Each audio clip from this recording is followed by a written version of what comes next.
হরে Krishna deer devotees, সকলকে সুস্বাগতম। তো আজকে আমাদের একাদশ দিন নিত্যানন্দ লীলামৃতে। তো ত্রিলোচন দাস ঠাকুরের বিরচিত নিতাই মোর জীবন ধন আমরা কীর্তন করব।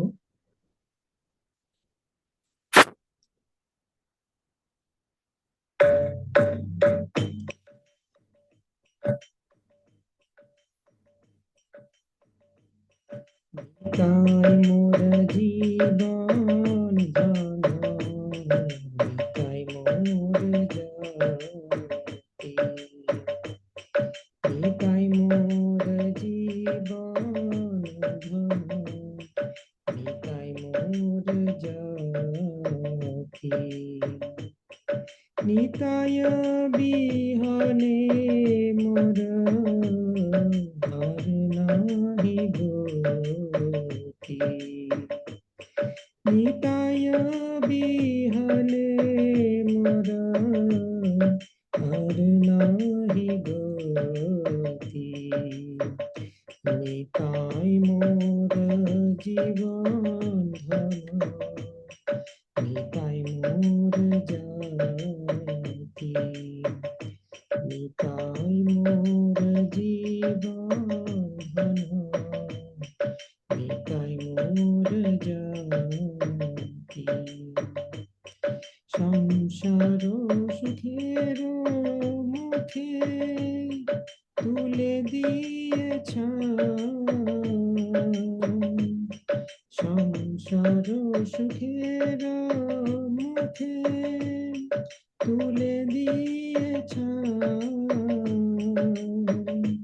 নগরে মাগিয়া খাবো গাহিয়া নিতাই, নগরে মাগিয়া খাবো গাহিয়া নিতাই।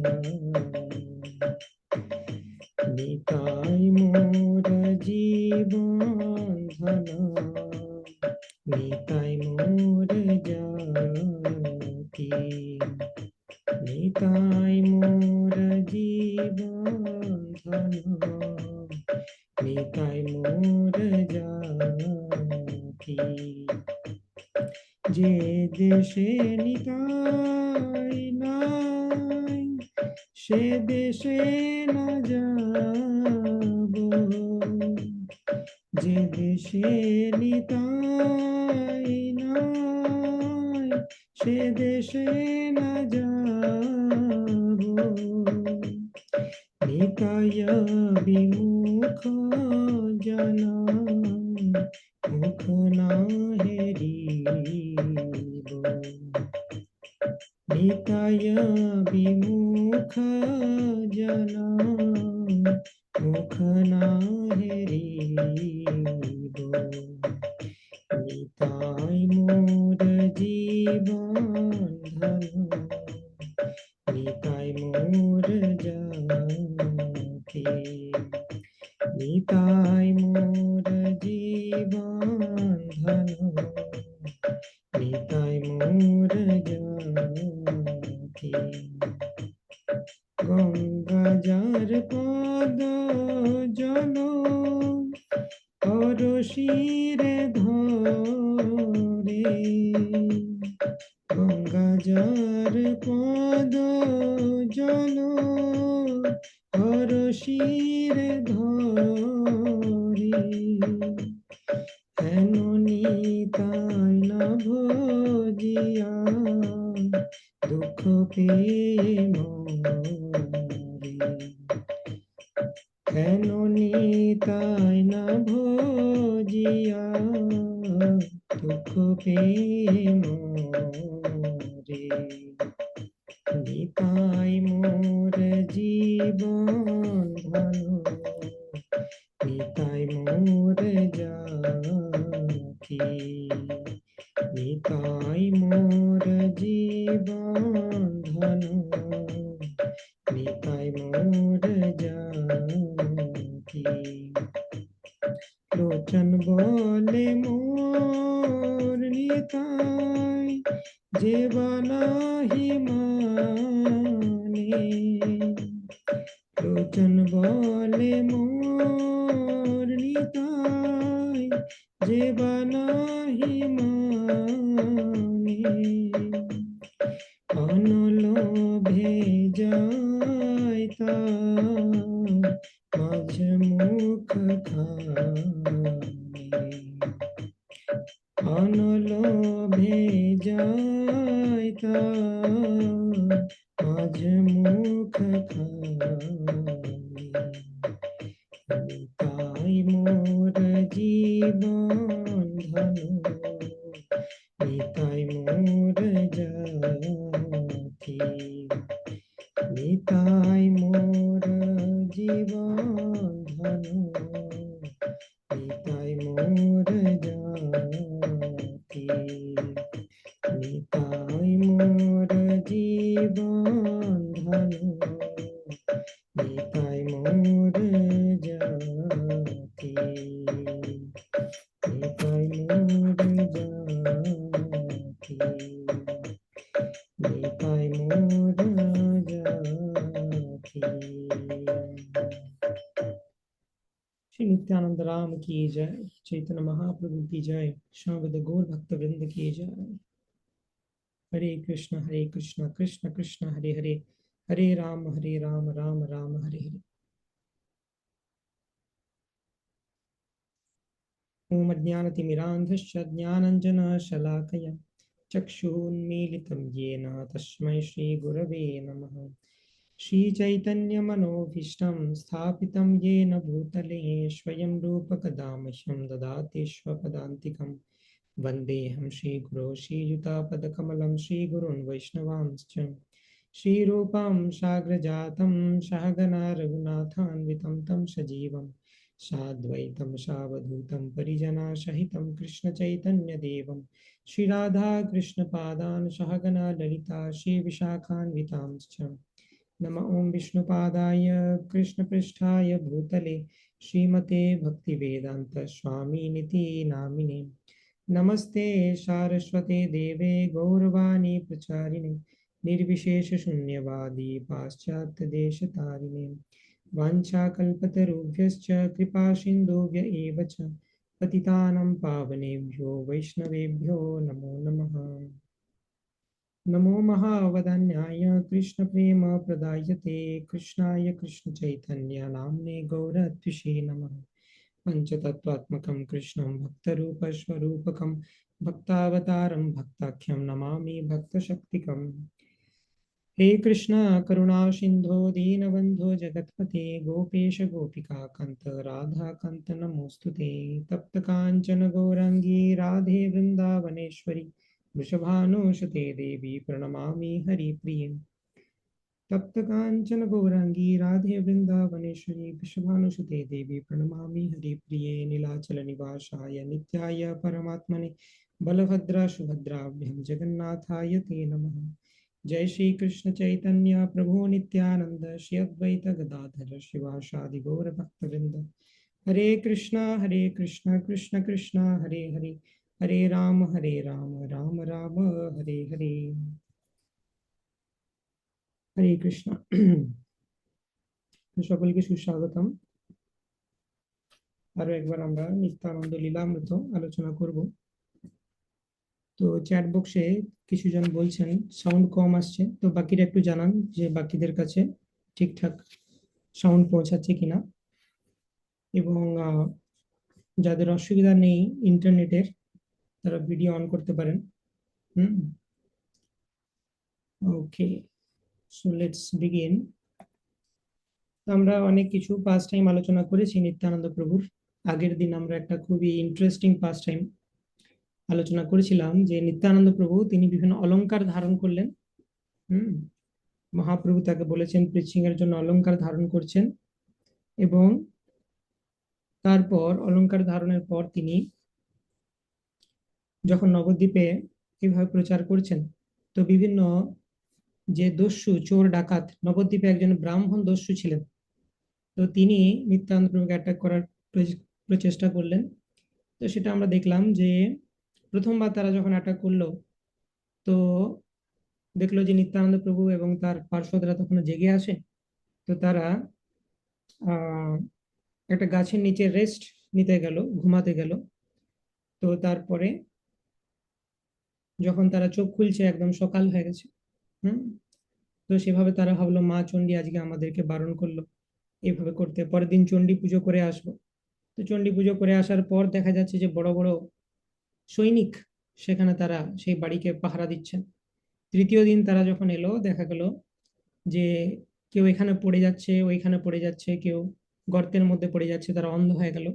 অবশেষে ব্রাহ্মণ দস্যু বুঝতে পারলেন নিত্যানন্দ প্রভু কোনো সাধারণ ব্যক্তি নন, তিনি পরমেশ্বর ভগবান, এবং তারপর তার চরণে আত্মসমর্পণ করলেন।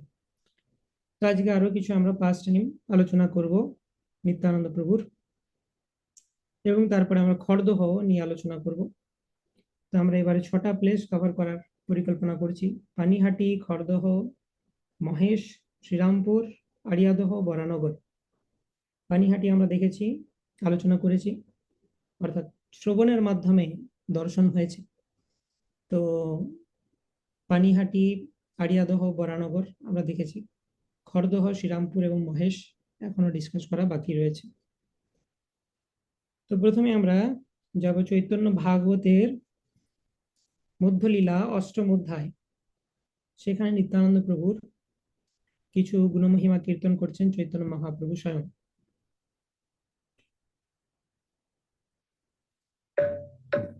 জয় জয় শ্রী গৌর সুন্দর সর্বপ্রাণ, জয় জয় নিত্যানন্দ অদ্বৈতের প্রেম ধাম। জয় শ্রী জগদানন্দ শ্রী গর্ভ জীবন, জয় শ্রী পুণ্ডরীক বিদ্যানিধি প্রাণধন, জয় জগদীশ গোপীনাথের ঈশ্বর, জয় হো যত গৌরচন্দ্র অনুচর। হেন মতে নবদ্বীপে শ্রী গৌরাঙ্গ রায়, নিত্যানন্দ সঙ্গে রঙ্গ করই সদাই। অদ্বৈত লইয়া সর্ব বৈষ্ণব মণ্ডল, মহানৃত্য গীত করে কৃষ্ণ কোলাহল। তো একবার কি হয়েছিল, চৈতন্য মহাপ্রভু নিত্যানন্দ প্রভু তারা যখন নবদ্বীপে লীলা করছেন, সেই সময়তে মহাপ্রভু একবার শিবাস ঠাকুরকে নিত্যানন্দ প্রভুর প্রতি তার যে নিষ্ঠা সেটা চেক করেছিলেন। কারণ কি, নিত্যানন্দ প্রভুর চরিত্র বড়ই অদ্ভুত, সেটা আমরা দেখেছি। চৈতন্য মহাপ্রভুকে এক কথায় সবাই রেসপেক্ট করে, কারণ মহাপ্রভু একদম খুব রুলস রেগুলেশন ফলো করে চলেন। কিন্তু নিত্যানন্দ প্রভু অদ্ভুত, তিনি কৃষ্ণ প্রেমে পাগল, তিনি কখন যে কি করবেন কিছু আগের থেকে বোঝা যায় না। একদিন শিবাস ঠাকুরকে মহাপ্রভু পরীক্ষা করছেন। নিত্যানন্দ রহিলেন শ্রীবাসের ঘরে, নিরন্তর বাল্য ভাব আন নাহি স্ফুরে, আপনে তুলিয়া হাতে ভাত নাহি খায়, পুত্র প্রায় করি অন্ন মালিনী যোগায়। তো শিবাস ঠাকুরের ঘরে নিত্যানন্দ প্রভু একদম বাচ্চা ছেলের মতো আছেন, নিজে হাতে করে ভাতও খাচ্ছেন না। শিবাস ঠাকুরের পত্নী মালিনী দেবী নিত্যানন্দ প্রভুকে খাইয়ে দিতে হয়, তবে তিনি খান, এইভাবে। তো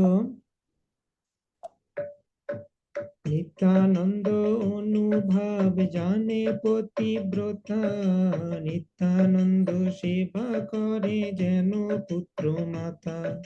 তো শিবাস ঠাকুরের পত্নী মালিনী দেবীর সাথে নিত্যানন্দ প্রভুর সম্পর্ক ছেলে আর মায়ের মতো ছিল। একদিন প্রভু শ্রীনিবাসের সহিত, বসিয়া কহেন কথা কৃষ্ণের চরিত, পণ্ডিতের পরিক্ষয়ে প্রভু বিশ্বম্ভর, এই অবধূতে কেনে রাখো নিরন্তর। কোন জাতি কোন কুল কিছুই না জানি, পরম উদার তুমি বলিলাম আমি। মহাপ্রভু একদিন শিবাস ঠাকুর বলছেন, শিবাস, তোমাকে একটা কথা বলি গোপনে শোনো। এই যে অবধূত, এই যে নিতাইকে তুমি তোমার ঘরে রেখেছো কেন? তুমি তো উচ্চ কুলস্থ ব্রাহ্মণ, তুমি তো দেখছি বড়ই উদার, তোমার তো দেখছি জাতি কুল ক্ষয় এগুলোর কোনো ভয়ই নাই। এরকম একজন ব্যক্তি যে বিভিন্ন জায়গায় ঘুরে এসেছে, হ্যাঁ, বিভিন্ন লোকের কাছে খেয়েছে, শূদ্রদের দেওয়া জল খেয়েছে, কখনো কখনো তাদেরকে আলিঙ্গন করেছে, মানে তার কোনো জাতি ধর্মের বিচার নাই। হ্যাঁ, বিভিন্ন জায়গায় ঘুরে ঘুরে এসছে, সারা ভারত ভ্রমণ করে, তাকে তুমি তোমার ঘরে রেখে দিলে, তোমার যে জাতি কুল সব চলে যাবে গো। তাহলে তুমি, তোমাকে একটা সাজেশন দিই, আপনার জাতিকুল যদি রক্ষা চাও তবে ঝাট এই অবধূতের ঘুচাও, এই অবধূতকে ঝাট করে তাড়াতাড়ি ঘর থেকে বের করো, তাহলে তোমার জাতি কুল এগুলো রক্ষা পাবে। তো বুঝতেই পাচ্ছি মহাপ্রভু শিবাস ঠাকুরকে পরীক্ষা করেছেন, মহাপ্রভু কেন বলবে নিত্যানন্দকে বের করে দাও ঘর থেকে। তখন শিবাস ঠাকুর বলছেন, শিবাস ঠাকুর বলছেন বেসিক্যালি যে প্রভু তুমি নার্সারির কোয়েশ্চেন পেপার দিচ্ছ আমাদেরকে, আমরা তো পিএইচডি করা তোমার অ্যাসোসিয়েট, আমাদেরকে এরকম ছোটখাটো পরীক্ষা করতে হবে? ঈষদ হাসিয়া বলে শিবাস পণ্ডিত, আমারে পরীক্ষ প্রভু এ নহে উচিত, দিনে কোজে তোমা ভজে সেই মোর প্রাণ, নিত্যানন্দ তোর দেহ মোহতে প্রমাণ। শিবাস ঠাকুর বলছেন মহাপ্রভু, কেউ যদি একদিনও তোমার ভজন করে, একদিন মাত্র তোমার ভজন করেছে, একবার গৌরাঙ্গ বলেছে, সে আমার প্রাণ হয়, তাকে আমি জড়িয়ে ধরবো। আর নিত্যানন্দ প্রভু, সে পুরো জীবনটাই তোমার চরণে সমর্পিত, আর সে Balaram, spiritual world material world কোন জায়গাতে কোনো সেবা বাকি নেই এমন সে করেনি, তার মতো গৌরাঙ্গকে কে বুঝতে পারে? তো সেই নিত্যানন্দ প্রভুকে আমি বের করে দেবো ঘর থেকে? তুমি নিজেই তো বলেছো যে মদিরা জবনি যদি নিত্যানন্দ ধরে, জাতি প্রাণ ধন যদি মোর নাশ করে, তথাপি মোহারে চিত্তে নহিব অন্যথা, সত্য সত্য তোমারে কহিল এই কথা। তো মহাপ্রভু স্বয়ং গৃহ্ণীয়াদ জবনী পানিম বলে একটি শ্লোকে নিত্যানন্দ প্রভুকে গ্লোরিফাই করেছেন, যে যদি নিত্যানন্দ প্রভু কোনো প্রস্টিটিউটকে বিয়ে করেন, বা নিত্যানন্দ প্রভু যদি মদিরার দোকানে প্রবেশ করেন, মানে মদের দোকানে প্রবেশ করেন, তবুও নিত্যানন্দ প্রভুর চরিত্রে ডাউট করা উচিত নয়। যদি এরকম কোনো ঘটনা ঘটেও যায়, নিত্যানন্দ প্রভু কোনো প্রস্টিটিউটকে বিয়ে করেছেন, ভাবতে হবে তাকে উদ্ধার করার জন্য বিয়ে করেছেন, কোনো যদি মদিরার দোকানে প্রবেশ করে যান, তাহলে বুঝতে হবে যে ওই লোককে উদ্ধার করার জন্য তিনি করছেন। তো এটা হচ্ছে নিত্যানন্দ প্রভুর পজিশন। শিবাস ঠাকুর বুঝিয়ে দিলেন যে যদি নিত্যানন্দ প্রভু এরকমও করে নেয়, অবধূত হওয়া তো দূরের কথা, যদি এরকম জঘন্য কিছু করে নেন নিত্যানন্দ প্রভু, তবুও আমার মতামত একই থাকবে, আমি আমার বাড়িতে নিত্যানন্দ প্রভুকে রাখবো। এতেক শুনিলা যদি শিবাসের মুখে হুঙ্কার করিয়া প্রভু উঠে তার বুকে, প্রভু বলে কি বলিলা পণ্ডিত শিবাস, নিত্যানন্দ প্রতি তোর এতই বিশ্বাস। মহাপ্রভু পুরো কিনে নিল শিবাস ঠাকুর, যে কি বললি শিবাস, নিত্যানন্দের প্রতি এত বিশ্বাস তোর, তাহলে আমি তোমার প্রতি অনেক প্রসন্ন হলাম। মোর গোপ্য নিত্যানন্দ জানিলা সে তুমি, নিত্যানন্দ প্রভুর যে গোপনীয়তা, সিক্রেট, তার যে গ্লোরি, সেটা তুমি জেনে গেলে, তোমার সন্তুষ্ট হওয়া বর দিয়ে আমি তোমাকে সন্তুষ্ট, আমি একটা বর দিচ্ছি, যদি লক্ষ্মী ভিক্ষা করে নগরে নগরে, তথাপি দারিদ্র তোর নহিবে ঘরে, বিড়াল কুকুর আদি তোমার বাড়ির, সবার আমাতে ভক্তি হইবে স্থির। তো মহাপ্রভু শিবাস ঠাকুরকে বর দিয়ে দিলেন যে লক্ষ্মীকেও যদি ভিক্ষা করতে হয় তবু তোমার বাড়িতে কোনোদিন দারিদ্র হবে না, আর তোমার বাড়ির বিড়াল কুকুরেরাও আমার ভক্তি লাভ করবে। Shrivas Angan is a very important place. তো যখনই আমরা যাওয়ার সৌভাগ্য হবে, সেখান থেকে রজ নিয়ে আমাদের মাথায় স্পর্শ করা উচিত, এবং মহাপ্রভু শিবাস ঠাকুরকে যে সমস্ত বর দিয়েছেন সেগুলোকে স্মরণ করা উচিত। ওকে, তারও বিশদ রয়েছে, আমি যাচ্ছি না, আমাদের হাতে টাইম কম রয়েছে। তো এইভাবে চৈতন্য মহাপ্রভু নিত্যানন্দ প্রভুর প্রতি শিবাস ঠাকুরের যে নিষ্ঠা সেটা টেস্ট করলেন। তো মহাপ্রভু সবসময় আমাদেরকেও দেখছেন, তো কখনোই নিত্যানন্দ প্রভুর প্রতি শ্রদ্ধা যেন আমরা না হারিয়ে ফেলি, তাহলে কিন্তু মহাপ্রভু কৃপা থেকেও বঞ্চিত হব। ওকে, তো আরেকবার সচী মাতা তার স্বপ্নে দেখলেন গৌর নিতাই, তারা যে কৃষ্ণ বলরাম, সেটা সচী মাতাকে দেখিয়েছিলেন গৌর নিতাই। তো সচী মাতা দেখছেন যে গৌর নিতাই ভোগ দেওয়া হয়েছে, গৌর নিতাই আর তাদের বাড়ির কৃষ্ণ বলরাম এই চারজন মিলে মারপিট করছে একসাথে।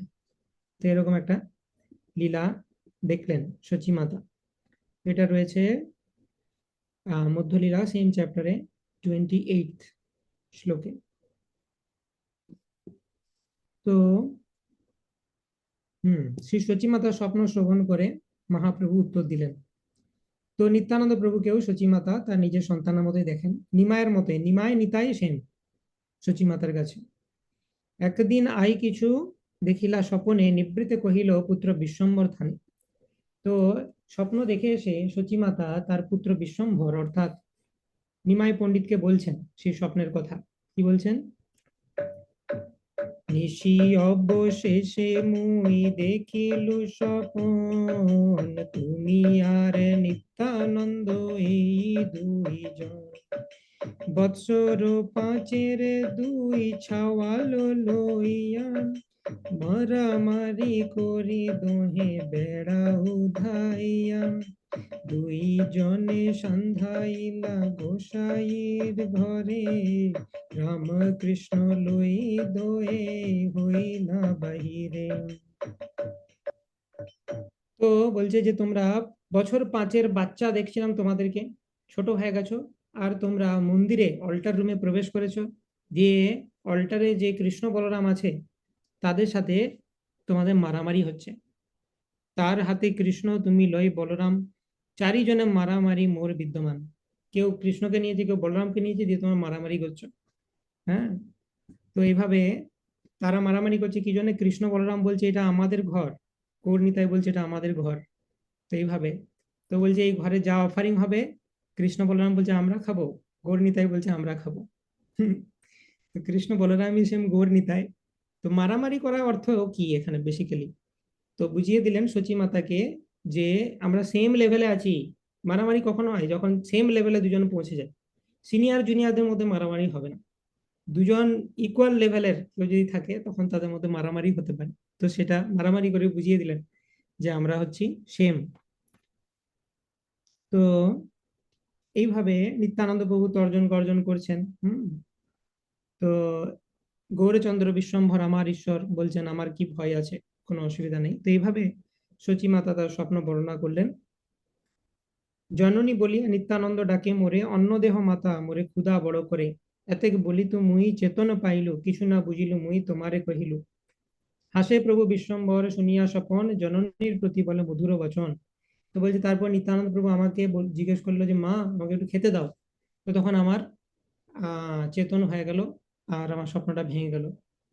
তো এইটি আমার স্বপ্ন দেখলাম। তো সচী মাতা বিশ্বম্বরকে বলছি স্বপ্নের কি তাৎপর্য, বাবা এটা আমাকে বুঝিয়ে বলো। তো তখন বিশ্বম্ভর বলছেন বড়ই সুস্বপ্ন তুমি দেখিয়াছো মাতা, আর কারো ঠাঁই পাছে কহ এই কথা। খুব ভালো স্বপ্ন দেখেছো মা, কিন্তু একটাই রিকোয়েস্ট, এই স্বপ্নদের কথা তুমি দয়া করে কাউকে বলো না, কারণ তুমি আমার নিজ গণ বলে তোমাকে এটি দেখালাম, তো সবার সেটি জানার অধিকার নাই। হুম তো এটা কারোর কাছে বলো না। আমার ঘরের মূর্তি পরতেক বড়, মোর চিত্ত তোমার স্বপ্নেতে হইল দড়।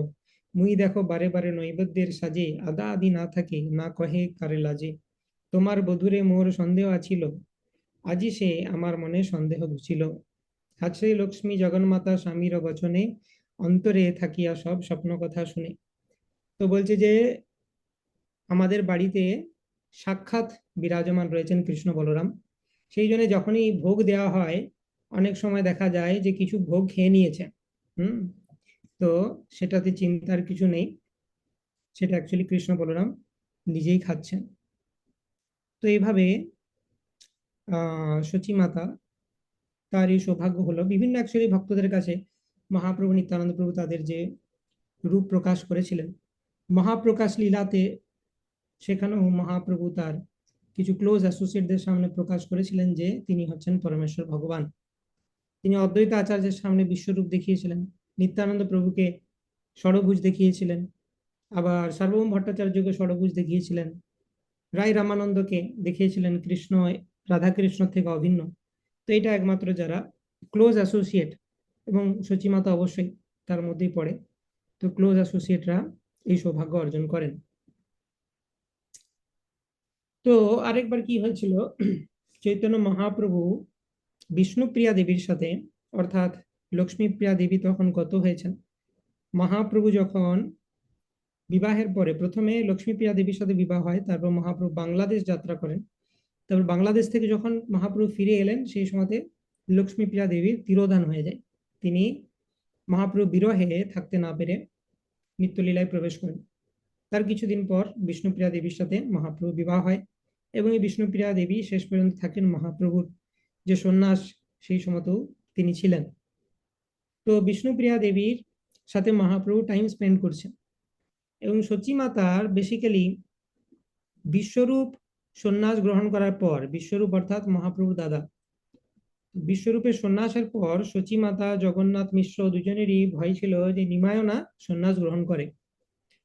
তো এই যে বিশ্বরূপ মহাপ্রভুর দাদা, তিনি অদ্বৈত আচার্যের কাছে ক্লাস শুনতে যেতেন। দিয়ে সেখানে ক্লাস শুনতে শুনতে তার মনে বৈরাগ্য চলে আসে, এবং সে সন্ন্যাস গ্রহণ করে নাই। তো তারপরে এই মহাপ্রভু সন্ন্যাস গ্রহণ করেন পরবর্তীকালে। তো অ্যাকচুয়ালি সচী মাতার অদ্বৈত আচার্যের প্রতি একটু রাগ হয়েছিল। তো অদ্বৈত আচার্যের প্রতি সচী মাতার একটু বৈষ্ণব অপরাধ হয়েছিল, যে ক্লাস দিয়ে দিয়ে আমার দুটো ছেলেকেই সন্ন্যাসী বানিয়ে দিল, ছেলেগুলো আমার কাছে থাকতে পারলো না। তো মহাপ্রভু পরবর্তীকালে সচী মাতার সেই অপরাধ খণ্ডন করেছিলেন অদ্বৈত আচার্যের কাছে ক্ষমা চাওয়া করিয়ে। তো যাই হোক, এখন এই সচী মাতা যদি কখনো দেখতেন মহাপ্রভু বিষ্ণুপ্রিয়া দেবীর সাথে টাইম স্পেন্ড করছেন, সেটা সচী মাতার খুবই ভালো লাগতো। তো সেই সময়ে নিত্যানন্দ প্রভু সেখানে উপস্থিত হয়, এবং এমন কাণ্ড ঘটালো যেটা সমস্ত তার অবধূতের যা সীমা, তার চরম সীমার যে কাজ, সেটা করে দিল সে। মানে এইটা আমরা কেউ ভাবতেই পারবো না যে এরকমও করা সম্ভব নিত্যানন্দ প্রভুর পক্ষে। Okay, so let's read that out. Chaitanya Bhagavata Madhyakhanda, chapter 11, verse number 64-65 থেকে স্টার্ট করছি আমরা। তো এইভাবে শিবাস ঠাকুরের ঘরে রয়েছেন নিত্যানন্দ প্রভু। এই মতো আছে প্রভু শিবাসের ঘরে, নিরবধি আপনে গৌরাঙ্গ রক্ষা করে। তো তারপর কি হলো, একদিন নিজ গৃহে প্রভু বিশ্বম্ভর, বসিয়াছেন লক্ষ্মী সঙ্গে পরম সুন্দর। যোগায় তাম্বুল লক্ষ্মী পরম হরিষে, প্রভুর আনন্দে না জানো এ রাত্রি দিশে। তো বলছে একদিন নিজের ঘরে বিশ্বম্ভর মানে মহাপ্রভু, চৈতন্য মহাপ্রভু, তিনি লক্ষ্মীর সঙ্গে বসে আছেন। তো এখানে এটা গুলিয়ে ফেললে চলবে না, এখানে লক্ষ্মী যদিও বলা হচ্ছে, লক্ষ্মী মানে কাইন্ড অফ ওয়াইফ অর্থে ব্যবহার করা হচ্ছে, তার স্ত্রী লক্ষ্মী। তো এটা কিন্তু বিষ্ণুপ্রিয়া দেবী, লক্ষ্মীপ্রিয়া দেবী তখন তিনি অলরেডি নিত্যলীলায় প্রবেশ করেছেন। তো যোগাই তাম্বুলে লক্ষ্মী পরম হরিষে মানে বিষ্ণুপ্রিয়া দেবী পান সেজে দিচ্ছেন মহাপ্রভুকে। খাবার পরে তারা, সে হয়তো পান সেজে দিচ্ছে, মহাপ্রভু সেটা গ্রহণ করছেন, এবং তারা একটু কথা বলছেন, নিজেদের মধ্যে টাইম স্পেন্ড করছেন। হলো। তো নিজের সিনটা ইমাজিন করো, নিমাই পণ্ডিতের বাড়ি নবদ্বীপে, হ্যাঁ মায়াপুরে। তো সেইখানে মহাপ্রভু বিষ্ণুপ্রিয়া দেবীর সাথে বসে আছেন, সচী মাতা সেটা দেখছেন, খুব ভালো লাগছে সচী মাতার। হেন সময় নিত্যানন্দ প্রভুর আবির্ভাব হয় সেইখানে। যখন থাকো এ লক্ষ্মী সঙ্গে বিশ্বম্ভর, সচির চিত্তেতে হয় আনন্দ বিস্তর। মায়ের চিত্তের সুখ ঠাকুর জানিয়া, লক্ষ্মীর সঙ্গেতে প্রভু থাকেন বসিয়া। তো মহাপ্রভু ভাবছেন যে মায়ের জীবনে তো অনেক দুঃখ পেয়েছে, তো এই দৃশ্যটা দেখে মায়ের একটু ভালো লাগছে। তো সেজন্য মহাপ্রভু বসেই রইলেন, একটু বেশিক্ষণই টাইম স্পেন্ড করেছেন যাতে মায়ের ভালো লাগে। কেন কালে নিত্যানন্দ আনন্দ বিহ্বল, আইলা প্রভুর বাড়ি পরম চঞ্চল। এমন সময় আনন্দে বিহ্বল হয়ে, তিনি সবসময় আনন্দে থাকেন, সেই জন্য তার নাম নিত্যানন্দ। আনন্দে বিহ্বল হয়ে ছটপট করতে করতে চঞ্চল হয়ে তিনি সেখানে আবির্ভূত হয়ে গেলেন, যেন কি বিশাল তাড়া তার, সেইভাবে আবির্ভূত হয়ে গেলেন, সেখানে চলে এলেন। তো তারপর বাল্য ভাবে দিগম্বর রহিলা দণ্ডাইয়া, কাহারে না করে লাজ পরানন্দ হইয়া। প্রভু বলে নিত্যানন্দ কেন দিগম্বর, নিত্যানন্দ হয় হয় করো হে উত্তর। তো এখানে দিগম্বর কথাটার মানে কি? অম্বর কথাটার মানে হচ্ছে বস্ত্র। যেমন শ্রীকৃষ্ণকে কি বলা হয়? পীতাম্বরধর, মানে পীত অম্বর যিনি ধারণ করেন। অম্বর মানে হচ্ছে ধুতি বা কাপড় পরনের। দিগম্বর মানে কি? দিকযুক্ত অম্বর, মানে ডাইরেকশন গুলো যার কাপড় হয়েছে, মানে চতুর্দিক তাকে ঢেকে রেখেছে, আর অন্য কোনো জিনিস দিয়ে সে ঢাকা নাই। চারদিক তার শরীরটাকে ঢেকে রেখেছে, বাদ বাকি অন্য কিছু দিয়ে তার শরীর ঢাকা নাই, তাকে বলে দিগম্বর, মানে বেসিক্যালি নেকেড। নিত্যানন্দ প্রভু কোন রকম কাপড় না পরে চলে এসেছেন মহাপ্রভু এবং বিষ্ণুপ্রিয়া দেবী সচিমাতা তাদের সামনে। তো সেখানে এসে দাঁড়িয়ে রয়েছে সে, তাড়াতাড়ি ছটফট করতে করতে চলে এসে সেখানে দাঁড়িয়ে আছে। দাঁড়িয়ে আছে তো আছেই, তার কোনো ভ্রুক্ষেপ নাই। মহাপ্রভু বলছেন, কি ব্যাপার নিত্যানন্দ, তুমি দিগম্বর বেশে এখানে কি করছো? হঠাৎ কি, এমন কি তোমার তাড়াহুড়ো হলো যে তুমি কাপড় পরতেও ভুলে গেলে?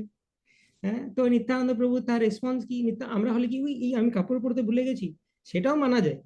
নিত্যানন্দ প্রভু, হ্যাঁ হ্যাঁ ঠিক আছে, ওগুলো পরে হবে, এখন শোনো আমি একটা কিছু কথা বলতে এসেছি। ওগুলো পরে হবে বলছে নিত্যানন্দ প্রভু।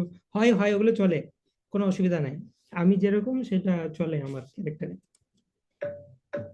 প্রভু বলে নিত্যানন্দ পরহ বসন, নিত্যানন্দ বলে আজি আমার গমন।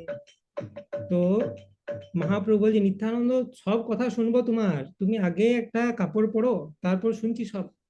তো নিত্যানন্দ প্রভু বলছে, না আমাকে যেতে হবে, আজকে আমাকে যেতে হবে, ঠিক আছে। তো তারপরে মহাপ্রভু বলছেন, প্রভু বলে নিত্যানন্দ ইহা কেনে করি, নিতাই বলে না খাইতে না পারি। তো মহাপ্রভু বলছে, নিত্যানন্দ তুমি এরকম কেন করছো? তুমি আগে একটা ভদ্র সভ্য হয়ে এসো, তারপর কথা বলছি, তোমার কি বক্তব্য বলছি। নিত্যানন্দ প্রভু কি উত্তর দিলেন? না আমি আর খেতে পারবো না। Point to be noted. Mahaprabhu জিজ্ঞেস করছেন যে, নিত্যানন্দ তুমি এরকম কেন করছো? নিত্যানন্দ প্রভুর উত্তর কি? না আমি আর খেতে পারবো না। ওকে। তারপর প্রভু বলে, এক কহি কহ কেনে আর, নিতাই বলে নামি গেনু 10 বার। তো মহাপ্রভু বলছেন, নিত্যানন্দ তোমাকে আমি কি কথা জিজ্ঞেস করছি, তুমি কি উত্তর দিচ্ছ? তোমাকে আমি জামা কাপড় পরতে বলছি, তুমি বলছো আমাকে যেতে হবে, তুমি বলছো আমি আর খেতে পাচ্ছি না। হ্যাঁ, আর এখন প্রভু আবার জিজ্ঞেস করলেন, তোমাকে এক কথা বলছি তার অন্য উত্তর দিচ্ছ কেন? নিত্যানন্দ প্রভু উত্তর দিলেন, ও আমি 10 বার গেছি। মানে বেসিক্যালি নিত্যানন্দ প্রভু এমন উত্তর দিচ্ছেন যার সাথে তার কোনো সম্পর্কই নাই মহাপ্রভু কোয়েশ্চেনের। বলছে আমি 10 বার গেছি, এটা হচ্ছে তার উত্তর। ক্রুদ্ধ হইয়া বলে প্রভু মোর দোষ নাই, নিত্যানন্দ বলে প্রভু এথা নাহি আই। তো রেগে গিয়ে মহাপ্রভু তখন বলছে যে, দেখো আমার কোনো দোষ নাই, আমি তোমাকে অনেক চেষ্টা করলাম ভালো পথে আনার, তো তোমার বেজ্জতি আজকে হবেই, তো তোমাকে আমি বাঁচাতে পারবো না। মহাপ্রভু ঠিকঠাকই কথা বলছেন যা বলার, কিন্তু নিত্যানন্দ প্রভু তিনি উল্টোপাল্টা উত্তর দিচ্ছেন। তো বলছেন, না আমি এখানে আর থাকবো না, এরকম বলছেন কিছু একটা। তো প্রভু তখন বলছে, মহাপ্রভু বলছেন, প্রভু কহে কৃপা করি পরহ বসন, নিত্যানন্দ বলে আমি করিব ভোজন। তো একটু আগে নিত্যানন্দ প্রভু বলল আর খাইতে না পারি, এখন আবার মহাপ্রভু যখন বলছেন যে তুমি একটু জামা কাপড় পরো, নিত্যানন্দ বলছে আমি খাবো। মানে সম্পূর্ণ উন্মাদ যাকে বলে কৃষ্ণ প্রেমে, সেটা নিত্যানন্দ প্রভু স্টেট। তো এটা অ্যাকচুয়ালি চৈতন্য ভাগবত রেকর্ডেড। এটা এমন নয় যে নিত্যানন্দ প্রভুকে আমরা এমনি বলে দিই যে তিনি কৃষ্ণ প্রেমে পাগল, না, এটা অ্যাকচুয়ালি আমরা এখানে দেখতে পাচ্ছি। তো আমি ভোজন করব সেরকম বলছেন। চৈতন্য আবেশে মত্ত নিত্যানন্দ রায়, এক শুনে আর বলে হাসিয়া বেড়ায়। আপনে উঠিয়া প্রভু পরায় বসন, বাহ্য নাহি হাসে পদ্মাবতীর নন্দন। নিত্যানন্দ চরিত্র দেখিয়া আয় হাসে, বিশ্বরূপ পুত্র হেন মনে মনে ভাসে। তো মহাপ্রভু দেখলেন এর অবস্থা খুবই খারাপ আজকে। মহাপ্রভু নিজেই বাড়ির ভেতরে গেলেন, একটা ধুতির মতো নিয়ে এসে নিত্যানন্দ প্রভুকে পরিয়ে দিলেন। হুম। আর নিত্যানন্দ প্রভু হেসেই যাচ্ছে। পদ্মাবতীর নন্দন মানে হাড়াই পণ্ডিত, আর পদ্মাবতী দেবীর পুত্র হচ্ছে নিত্যানন্দ প্রভু, সে হেসেই যাচ্ছে, তার কোনো বাহ্য জ্ঞান নাই। আর আই মানে সচী মাতা এই দৃশ্যটা দেখছেন দূর থেকে। বিষ্ণুপ্রিয়া দেবীর কি অবস্থা সেটা তো বৃন্দাবন দাস ঠাকুর বর্ণনাই করতে পারেনি, তো বুঝতেই পারছো কি অবস্থা হবে। তো সচী মাতা তিনি চিন্তা করছেন এ আমার পুত্র বিশ্বরূপের মতো, হ্যাঁ একটু পাগল আর কি। বিশ্বরূপ এতটা পাগল ছিল না, বিশ্বরূপের মতোই কিন্তু একটু পাগল আর কি, কোনো অসুবিধা নেই। তো এবারে খেতে চেয়েছেন, তো সচী মাতা তার খাবার ব্যবস্থা করছেন। হুম। তো বিশ্বরূপ পুত্র হেন মনে মনে বাসে, সেই মতো বচন শুনো সব মুখে, মাঝে মাঝে সেই রূপ আই মাত্র দেখে। কাহারে না কহে আই পুত্র স্নেহ করে, সম স্নেহ করে নিত্যানন্দ বিশ্বম্ভরে। বাহ্য পাই নিত্যানন্দ পড়িলা বসন, সন্দেশ দিলেন আই করিতে ভোজন। তো সচিমাতা অ্যাকচুয়ালি মাঝে মধ্যে নিত্যানন্দ প্রভুর মধ্যে বিশ্বম্ভরকে দেখতে পান। নিত্যানন্দ প্রভু কিছু কিছু কথাতে মনে হয় এটা ঠিক বিশ্বম্ভরের মতো বললো। তো ভেতরে ভেতরে এটা নিত্যানন্দ প্রভু রাখেন, সচিমাতা রাখেন যে তিনি বিশ্বম বিশ্বরূপের মতো, বিশ্বরূপের মতো দেখেন নিত্যানন্দ প্রভুকে। আর বিশ্বম্ভর মানে চৈতন্য মহাপ্রভু, তিনি তো সন্তানই। তো নিত্যানন্দ বিশ্বম্ভর তাদেরকে দুজনকেই নিজের আপন সন্তানের মতো করে দেখেন। তো তারপর বাহ্য পেয়ে কিছুক্ষণ পরে জ্ঞান ফিরল নিত্যানন্দ প্রভুর, তিনি একটু বুঝতে পারলেন আমি কি করছিলাম। তো তখন মহাপ্রভু যে কাপড়টা দিয়েছিল সেটা একটু ভালো করে পড়লো। তো এদিকে আয় সচী মাতা তাকে সন্দেশ খেতে দিয়েছেন। আই স্থানে পঞ্চ ক্ষীর সন্দেশ পাইয়া, এক খাই আর চারি ফেলে ছড়াইয়া।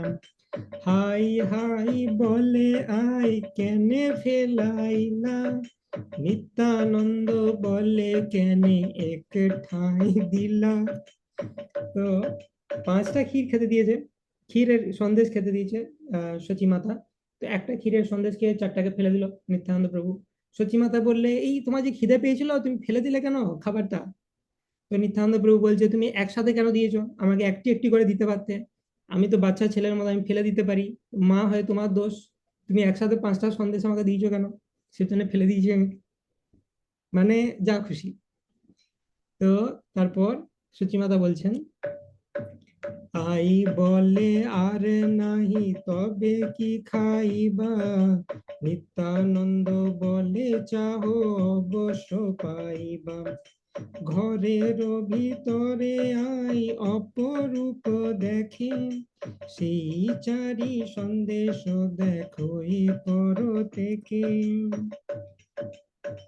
তো তখন সচিমাতা বলছে তুমি যে চারটা ফেলে দিলে নিত্যানন্দ, এখন আমার ঘরে তো আর সন্দেশ নাই, তো তোমাকে কি খেতে দেবো? আবার একটু পরেই তুমি বলবে আমার খিদে পেয়ে গেছে, তখন আমি কি করব? তো তখন নিত্যানন্দ প্রভু বলছেন যে দেখো তুমি মা, তুমি যদি চাও ঠিক খুঁজে পেয়ে যাবে আবার চারটা। তো খুঁজে কি করে পাবো, ঘরে নাই, তুমি ফেলে দিলে আর আমাকে বলছো আমি খুঁজে পেয়ে যাবো? হ্যাঁ। তো যখন আই ঘরের ভিতর দেখতে গেছে দেখি আর কিছু খাবার আছে কিনা। হ্যাঁ, খেপা ছেলে হোক পাগল ছেলে হোক যাই হোক, ছেলে আমার, খেতে দিতে হবে তো। তো সচী মাতা ঘরের ভিতরে গেছেন আরো কিছু আছে কিনা দেখার জন্য। ও মা, দেখা যায় সেই চারটে সন্দেশ যেটা নিত্যানন্দ প্রভু ফেলে দিয়েছেন সেইটা আবার ঘরের ভিতরে ঠিক স্থানে আবার রয়েছে। হম। তো নিত্যানন্দ প্রভুর এটা মহিমা, তিনি যতই হোক যাই লীলা করুন তিনি তো বলরাম স্বয়ং, কৃষ্ণ বলরাম সেই দ্বাপর যুগের সেই কৃষ্ণ নবদ্বীপে শ্রী চৈতন্য চন্দ্র, সেই বলরাম সঙ্গে শ্রী নিত্যানন্দ। তো তখন আই বলে সন্দেশ কোথায় পড়িল, ঘরের ভিতরে কোন প্রকারে আইলো। তো কোথায় ফেললে তুমি সন্দেশগুলো, আবার ওটা ঘরের ভিতরে কি করে চলে এলো? হ্যাঁ, ধুলা ঘুচাইলা সেই সন্দেশ লইয়া, হরিষে আইলা তার অপূর্ব দেখিয়া। তো সেগুলোকে ঠিকঠাক করে ঝেড়ে পরিষ্কার করে সেটা দিলেন আবার নিত্যানন্দ প্রভুকে। আসি দেখে নিত্যানন্দ সেই লাড়ু খাই, আই বলে বাপ ইহা পাইলা কোথায়। তো ঘরে থেকে ওগুলোকে পরিষ্কার করে নিত্যানন্দ প্রভুকে খেতে দেওয়ার জন্য আসছিল, তখন দেখছে যে ওইগুলো অলরেডি নিত্যানন্দ প্রভু খাচ্ছে, সেগুলো অলরেডি নিত্যানন্দ প্রভু খাচ্ছে।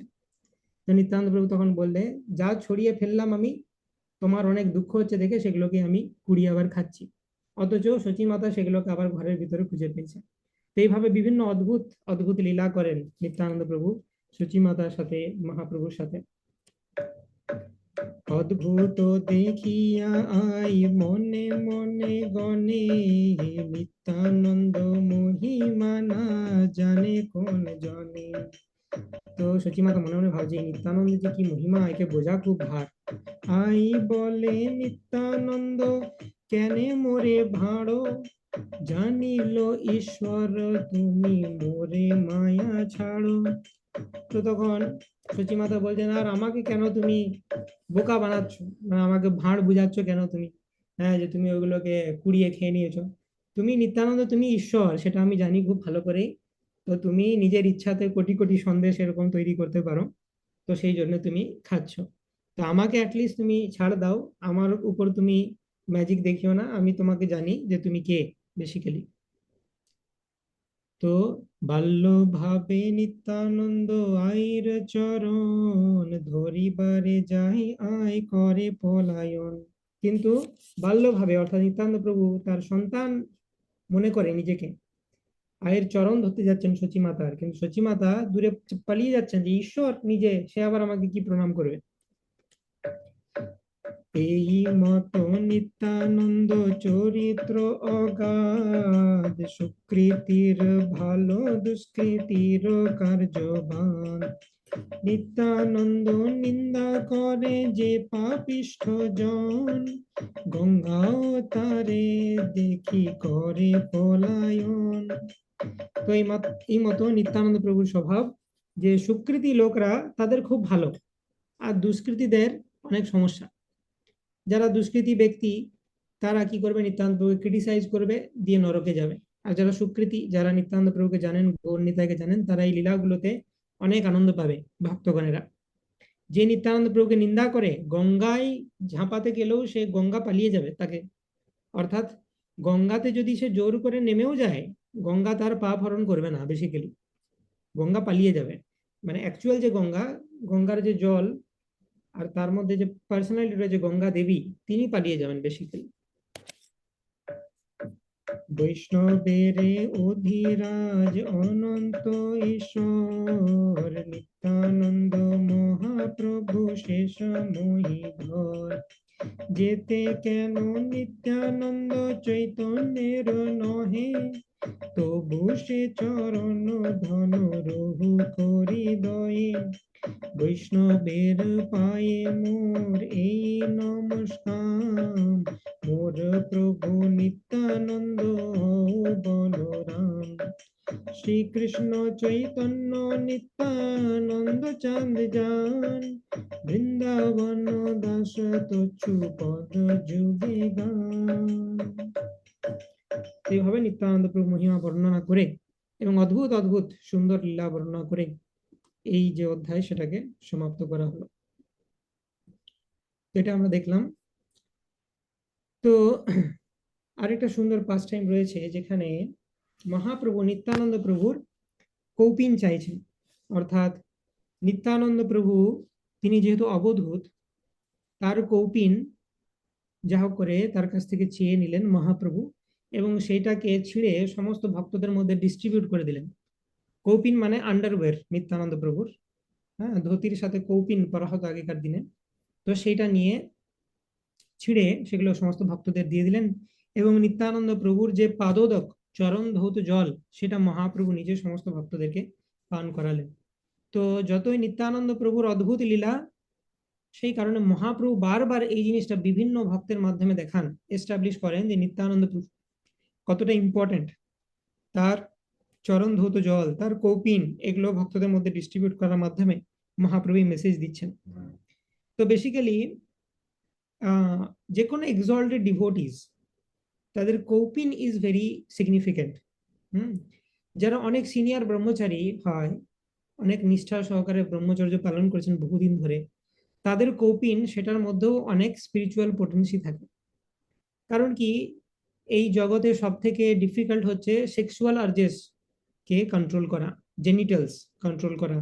আর একজন যে সিদ্ধ ব্রহ্মচারী, তিনি সেটাকে কন্ট্রোল করতে পারেন। তো সেজন্য তার কৌপিন সেটা অনেক পবিত্র জিনিস। তো সেই জন্য বিভিন্ন আচার্যদের, মহাপ্রভুর, নিত্যানন্দ প্রভুর এই ধরনের ব্যক্তিত্বদের যে কৌপিন সেটা ভক্তরা নিজেদের গাত্রে ধারণ করতেন, সেটা তাদেরকে কাম, তার প্রভাব থেকে রক্ষা করবে, কামের প্রভাব থেকে, মায়ার প্রভাব থেকে রক্ষা করে। তো সেই জিনিসটা মহাপ্রভু নিত্যানন্দ প্রভুর সাথে করলেন। নিত্যানন্দ প্রভু বেসিক্যালি তিনি তো ঈশ্বর তো বটেই, কিন্তু যদি আমরা জাগতিক দৃষ্টিভঙ্গিতে ভেবে দেখি যে তিনি, আমরা যদি তাকে ভক্ত রূপে দেখি, তার ঈশ্বর সত্তা তো রয়েছে, তিনি বলরাম, তাকে যদি ভক্ত রূপেও দেখি, ভক্ত অ্যাকচুয়ালি এরকমই হওয়া উচিত। মহাপ্রভুর প্রেমে, মহাপ্রভুর কথায় কীর্তনে তিনি এতটাই মগ্ন যে তিনি নিজের দেহতে আছেন কিনা সেটা ভুলে যান। তো সেই ধরনের যদি আমরা হতে পারি, তবেই আমরা সেক্সুয়াল আর্জেস কে কন্ট্রোল করতে পারবো, কামকে জয় করতে পারবো, এই ধরনের যদি কেউ ভক্ত হয়। তো সেটা সাধারণ মানুষের পক্ষে সম্ভব নয়। তো সেই কারণে মহাপ্রভু নিত্যানন্দ প্রভুর এই যে কৌপিন সেটা ডিস্ট্রিবিউট করেছিলেন এবং চরণ ধৌত জল সবাইকে পান করিয়েছিলেন। তো আমরা এই লীলা ডিটেলসে যাচ্ছি না, ডিটেলসে পড়তে চাইলে চৈতন্য ভাগবতের মধ্য লীলা চ্যাপ্টার 12 সেখানে রয়েছে। তো আরেকটা সুন্দর লীলা রয়েছে চৈতন্য ভাগবতে, যেখানে মহাপ্রভু মুরারি গুপ্তকে রিভিল করছেন, নিত্যানন্দ প্রভু কি পজিশন সেটা রিভিল করেছেন। মুরারি গুপ্ত একবার এসে মহাপ্রভুকে প্রথমে প্রণাম করেছিলেন, তারপর নিত্যানন্দ প্রভুকে প্রণাম করেছিলেন। তো মহাপ্রভু বললেন যে না, এটা তোমার আচরণটা ঠিক হয়নি। তো সেটা তিনি কারেক্ট করেছিলেন। তো সেটা আমরা পড়তে পারি চৈতন্য ভাগবত মধ্য লীলা চ্যাপ্টার 20।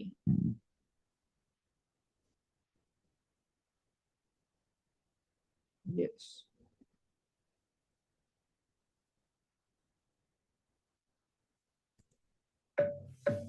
জয় জয় গৌর সিংহ শ্রী শচী কুমার, জয় সর্বতাপহর চরণ তোমার। জয় গদাধর প্রাণনাথ মহাশয়, কৃপা কর প্রভু যেন তোহে মন রয়।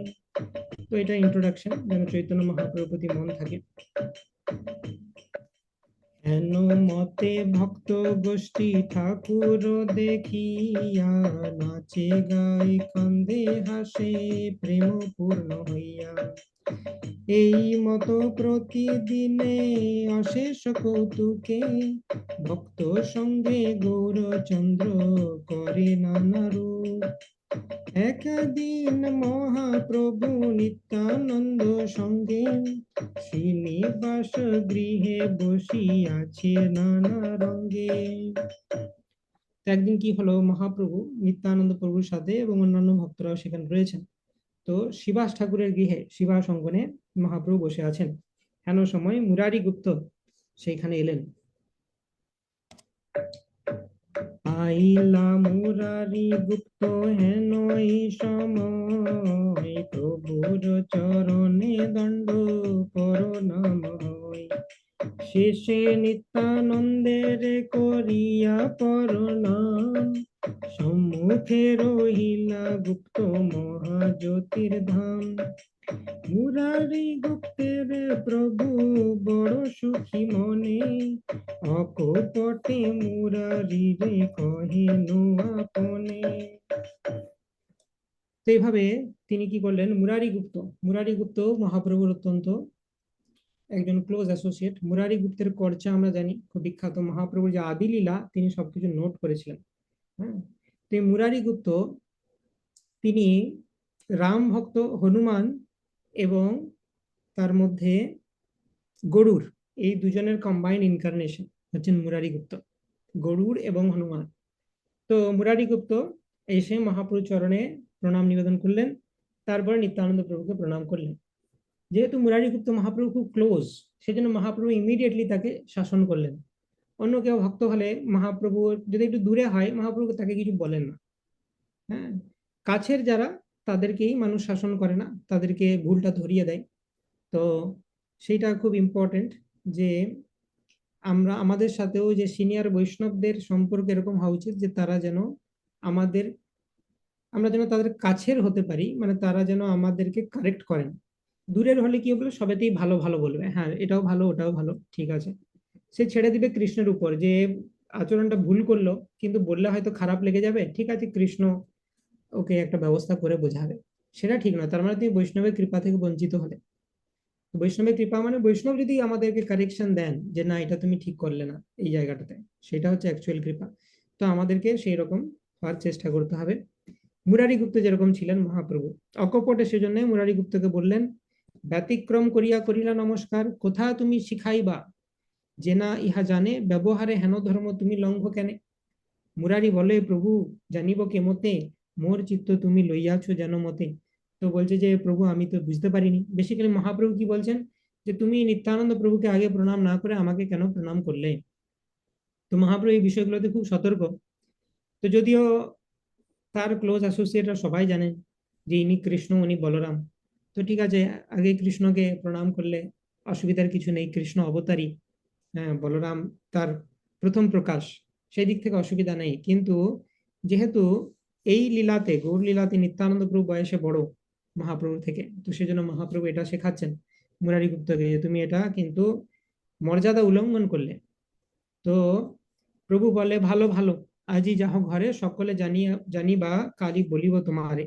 তো বলছে ভালো ভালো ঠিক আছে, তুমি নিত্যানন্দ প্রভুকে প্রণাম করলে না, তো তুমি আজকে ঘরে যাও, কালকে তুমি বুঝতে পারবে তো কি হবে।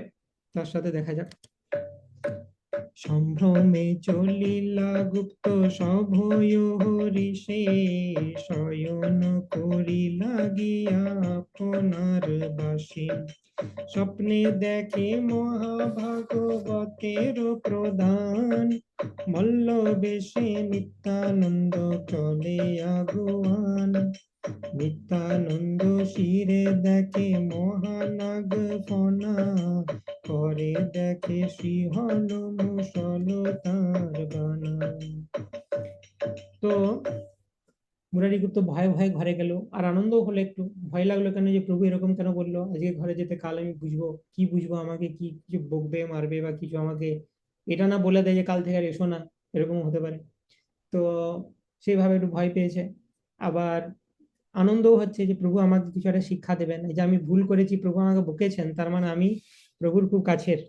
হ্যাঁ, তো সেইভাবে আনন্দও হয়েছে।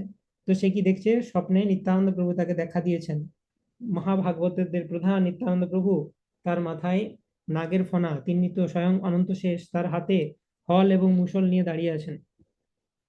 হম, নিত্যানন্দ হলধর মূর্তি সে দেখছে।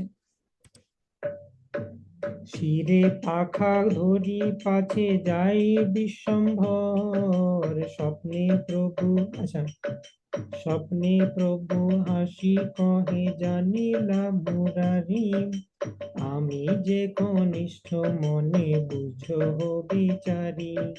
স্বপ্নে দুই প্রভু হাসে মুরারি দেখিয়া, দুই ভাই মুরারি রে গেলা শিখাইয়া।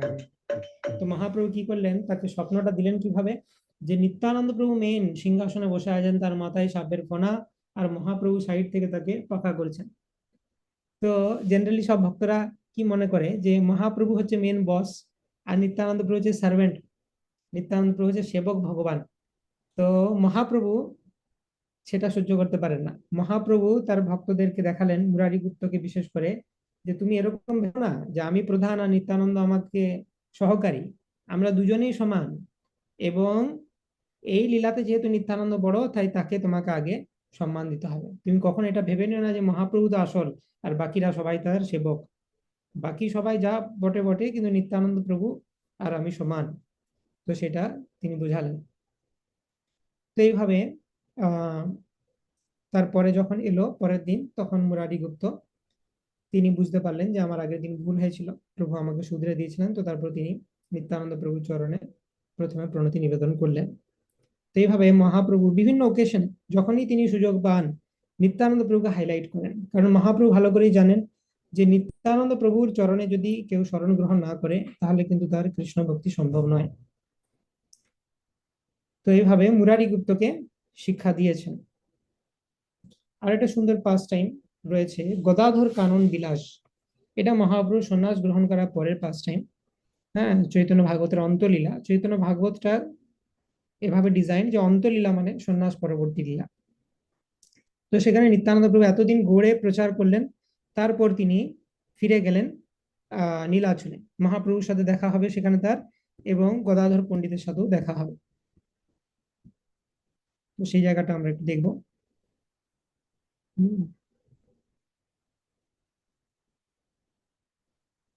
ওকে, আমরা সামারিটা পড়তে পারি কারণ পুরো চ্যাপ্টারটা অনেক বড় হয়ে যাবে। তো এই অধ্যায়ে বর্ণিত হয়েছে যে নিত্যানন্দ প্রভু শ্রী চৈতন্য মহাপ্রভুকে দর্শনের ইচ্ছা হওয়ায় তিনি নবদ্বীপ ধামে সচিমাতার নিকট বিদায় গ্রহণ করলেন। তারপর সপার্ষদ নিত্যানন্দ প্রভু নীলাচলে এসে একটি পুষ্পের উদ্যানে অবস্থান করতে লাগলেন। নীলাচলে চলে এসেছেন পুষ্পের উদ্যানে, বাগানে, সেখানে অবস্থান করতে লাগলেন। একদিন চৈতন্য মহাপ্রভু নিত্যানন্দ প্রভুর সাথে সাক্ষাৎ করার উদ্দেশ্যে একাকী সেই উদ্যানে উপস্থিত হলেন। তো মহাপ্রভু চলে এলেন সেইখানে। বেসিক্যালি কিভাবে জানলেন? তারা সবসময় ইন্টারনালি কানেক্টেড, এটা হচ্ছে তার প্রমাণ যে নিত্যানন্দ প্রভু এলেই মহাপ্রভু জানতে পেরে যান যে নিত্যানন্দ প্রভু এসেছেন। নিত্যানন্দ প্রভুকে তিনি ধ্যানস্থ অবস্থায় দর্শন করলেন। মহাপ্রভু এসে কি দেখলেন? নিত্যানন্দ প্রভু ধ্যান করছেন সেই বাগানে বসে। তখন চৈতন্য মহাপ্রভু গৃহ্ণীয়াত জবনী পানিম শ্লোকের দ্বারা নিত্যানন্দ প্রভুকে বন্দনা এবং প্রদক্ষিণ করতে লাগলেন। এটা আমরা আগে দেখেছি। গৃহ্ণীয়াত জবনী পানিম মানে প্রস্টিটিউটকেও যদি বিয়ে করেন নিত্যানন্দ প্রভু, যদি তিনি মদিরার দোকানে প্রবেশ করেন, তবু আমাদের ডাউট করা চলবে না তার ক্যারেক্টারে। মহাপ্রভু এই শ্লোক রচনা করেছেন। নিত্যানন্দ প্রভু চৈতন্য মহাপ্রভু মুখচন্দ্র দর্শন করে প্রেমানন্দ প্রকট করলেন এবং উভয়কে প্রেম আলিঙ্গন, প্রেম সম্ভাষণ, দণ্ডবত এবং প্রদক্ষিণ করতে লাগলেন। এক মিনিট। ইয়েস। তো একে উভয়কে স্তুতি করতে লাগলেন, প্রেম সম্ভাষণ, দণ্ডবত, প্রদক্ষিণ হলো। মহা আনন্দ প্রসবনে উভয় উচ্ছ্বলিত হলেন। চৈতন্য মহাপ্রভু নিত্যানন্দ প্রভু স্তুতি করে বললেন যে নিত্যানন্দ প্রভুর সে অঙ্গে যে সকল স্বর্ণ, মুক্তা, হীরক, রৌপ্য, রুদ্রাক্ষাদি বিরাজিত, সেগুলো সব নববিধা ভক্তির স্বরূপ। এটা আমরা আগেও দেখেছি যে নিত্যানন্দ প্রভু যখন অলংকার ধারণ করেছিলেন, কেন ধারণ করেছিলেন? তার কারণ এগুলো হচ্ছে নববিধা ভক্তির স্বরূপ। নিত্যানন্দ প্রভু নিচু জাত, পতিত, অধম সকলকেই ব্রহ্মাশীবাদীর প্রত্যাশিত দুর্লভ প্রেম ভক্তি প্রদান করেছেন। তিনি স্বতন্ত্র কৃষ্ণকেও বিক্রি করতে সক্ষম। নিত্যানন্দ প্রভু তার ভক্তি দ্বারা কৃষ্ণকে কিনে নিয়েছেন। নিত্যানন্দ মূর্তিমান কৃষ্ণ রসাবতার, নিত্যানন্দ বিগ্রহ কৃষ্ণ বিলাস সদন। নিত্যানন্দ প্রভু ও চৈতন্য মহাপ্রভু প্রতি নিজের প্রপত্তি জানালেন। চৈতন্য মহাপ্রভু বললেন নববিধা ভক্তি নিত্যানন্দ প্রভুর সেই অঙ্গে অলঙ্কার রূপে বিদ্যমান। যেমন সাধারণ মানুষেরা শঙ্করের মস্তকে সর্পভূষণ সম্বন্ধে কোনো কারণ না জানায় তাকে জল্পনা কল্পনা করে, তেমনি নিত্যানন্দ প্রভুর অঙ্গে অলঙ্কার ধারণ করতে দেখে অজ্ঞ মানুষেরা তার প্রতি অপরাধ করে। তো যেরকম লোকজন ভাবে যে শিবজি কেমন গলায় সাপ নিয়ে আছে, তো এটা তো ভালো লক্ষণ নয়। কিন্তু কেন যে শিবজি ধারণ করছেন সর্পকে তার গলায়, তার গূঢ় কারণ রয়েছে। কারণ অনন্ত শেষ হচ্ছে তার আরাধ্য। সেই অনন্ত শেষ তার যে রিপ্রেজেন্টেটিভ, তাকে তিনি গলায় ধারণ করছেন।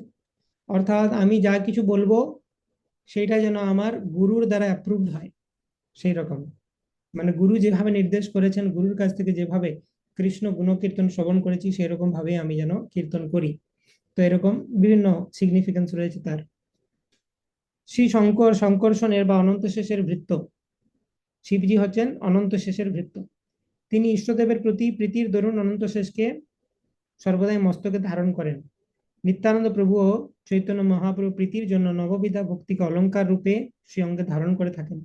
সেই ভাগ্যবান ব্যক্তিরা এই গুহ্য তত্ত্ব বুঝতে পেরে আনন্দ প্রাপ্ত হন।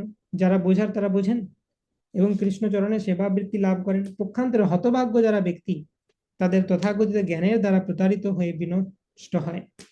নিত্যানন্দ এবং নিত্যানন্দ গোষ্ঠী ব্রজের শ্রী বলরাম এবং বলরাম সখাবৃন্দ। নিত্যানন্দ প্রভুর সর্বাঙ্গে নন্দগোষ্ঠী ভক্তি অলঙ্কারাদি বিরাজিত। চৈতন্য মহাপ্রভু এবং নিত্যানন্দ প্রভু নির্জনে পুষ্প উদ্যানে উপবেশন করে গোপনীয় বার্তালাপ, উদ্ধবাদী প্রকাশ, প্রত্যাশিত গোকুল ভাবে দুর্লভত্ব আলোচনা করতেন। এভাবে মহাপ্রভু নিত্যানন্দ প্রভু একান্তে বসে সেই বাগানে কৃষ্ণ কথা চর্চা করতে লাগলেন। তো এখানে আরেকটা ডাউট হতে পারে যে আচ্ছা, নিত্যানন্দ প্রভু তো প্রচারক, তো উনি এমন কেন ব্যবহার করছেন যেটাতে লোকজনের তার প্রতি নিন্দা মনোভাব হয়ে গেল, যে তার প্রতি নিন্দা করে সে নরকে চলে যাবে? তাহলে তো প্রচার করার জায়গায় অ্যান্টি পিচিং হয়ে গেল না? তাহলে এটা কেন করছেন নিত্যানন্দ প্রভু, প্রশ্ন হতে পারে। তো বেসিক্যালি নিত্যানন্দ প্রভু এটা করছেন তার কারণ, পজিটিভ বা নেগেটিভ ভাবে কেউ যদি নিত্যানন্দ প্রভুর দিকে আকর্ষিত হয়, সে যদি একটুও সুকৃতিবান হয়, তাহলে কিন্তু সেই জায়গায় সে স্টপ করবে না। নরকে কখন যাবে? যদি সে এতটাই পতিত হয় যে নিত্যানন্দ প্রভুর চরণে একটুও তার রতি জন্মালো না, তখন সে নরকে যাবে। কিন্তু জেনারেলি কি হয়, নিত্যানন্দ প্রভু এইসব দেখে কারো যদি কিউরিয়াসিটি হয় যে নিত্যানন্দ প্রভু এরকম করছে কেন, এরকম করছে কেন, সে যদি একটু নিত্যানন্দ প্রভুর কাছে গিয়ে সেটা ইনভেস্টিগেট করার চেষ্টা করে যে কেন নিত্যানন্দ প্রভু এরকম করছে, সে খুব তাড়াতাড়ি ভক্তে পরিণত হয়ে যাবে। যেমন সেই ব্রাহ্মণ যিনি ডাউট করেছিলেন নিত্যানন্দ প্রভুকে, তিনিও মহাপ্রভু স্বয়ং তাকে বসে ক্লাস দিলেন। এত বড় সৌভাগ্য হয়ে গেল তার কি কারণে? নিত্যানন্দের উপর ডাউট করেছিল বলে। নিত্যানন্দ প্রভুর উপর ডাউট করলে যদি মহাপ্রভুর এত কৃপা পাওয়া যায়, তাহলে নিত্যানন্দ প্রভু ভক্তি করলে কি পাওয়া যাবে সেটা বুঝতে পারবে। তো এই কারণে পজিটিভলি যারা আকর্ষিত হলো হলো, যারা হলো না তাদেরকে নেগেটিভলি আকর্ষণ করা যেতে পারে। মানুষের ভালো দিকে ইন্টারেস্ট কম থাকে, তারা মানুষেরা খুঁজতে থাকে যে কারোর মধ্যে কি কোনো গুণ রয়েছে যেটাকে আমি ক্রিটিসাইজ করতে পারবো, কোনো দোষ আছে। ভালো দিকে আমাকে যেতে বলো না, কারোর কিছু ক্রিটিসাইজ করার কিছু থাকলে বলো, I will be interested in that. তো সেই জন্য নিত্যানন্দ প্রভু যাতে যারা ক্রিটিসিজম ভালোবাসে তারাও যেন তার সাথে কানেক্ট করতে পারে। প্রচারকের কত বিভিন্ন ধরনের মোডস হয়েছে, যে বিভিন্ন ভক্তেরা বিভিন্ন মানুষজন যেন তার সাথে কানেক্ট করতে পারে। তো যারা ক্রিটিসাইজার তাদেরকেও নিজেদের সাথে কানেক্ট করার জন্য নিত্যানন্দ প্রভু এরকম লীলা করছেন।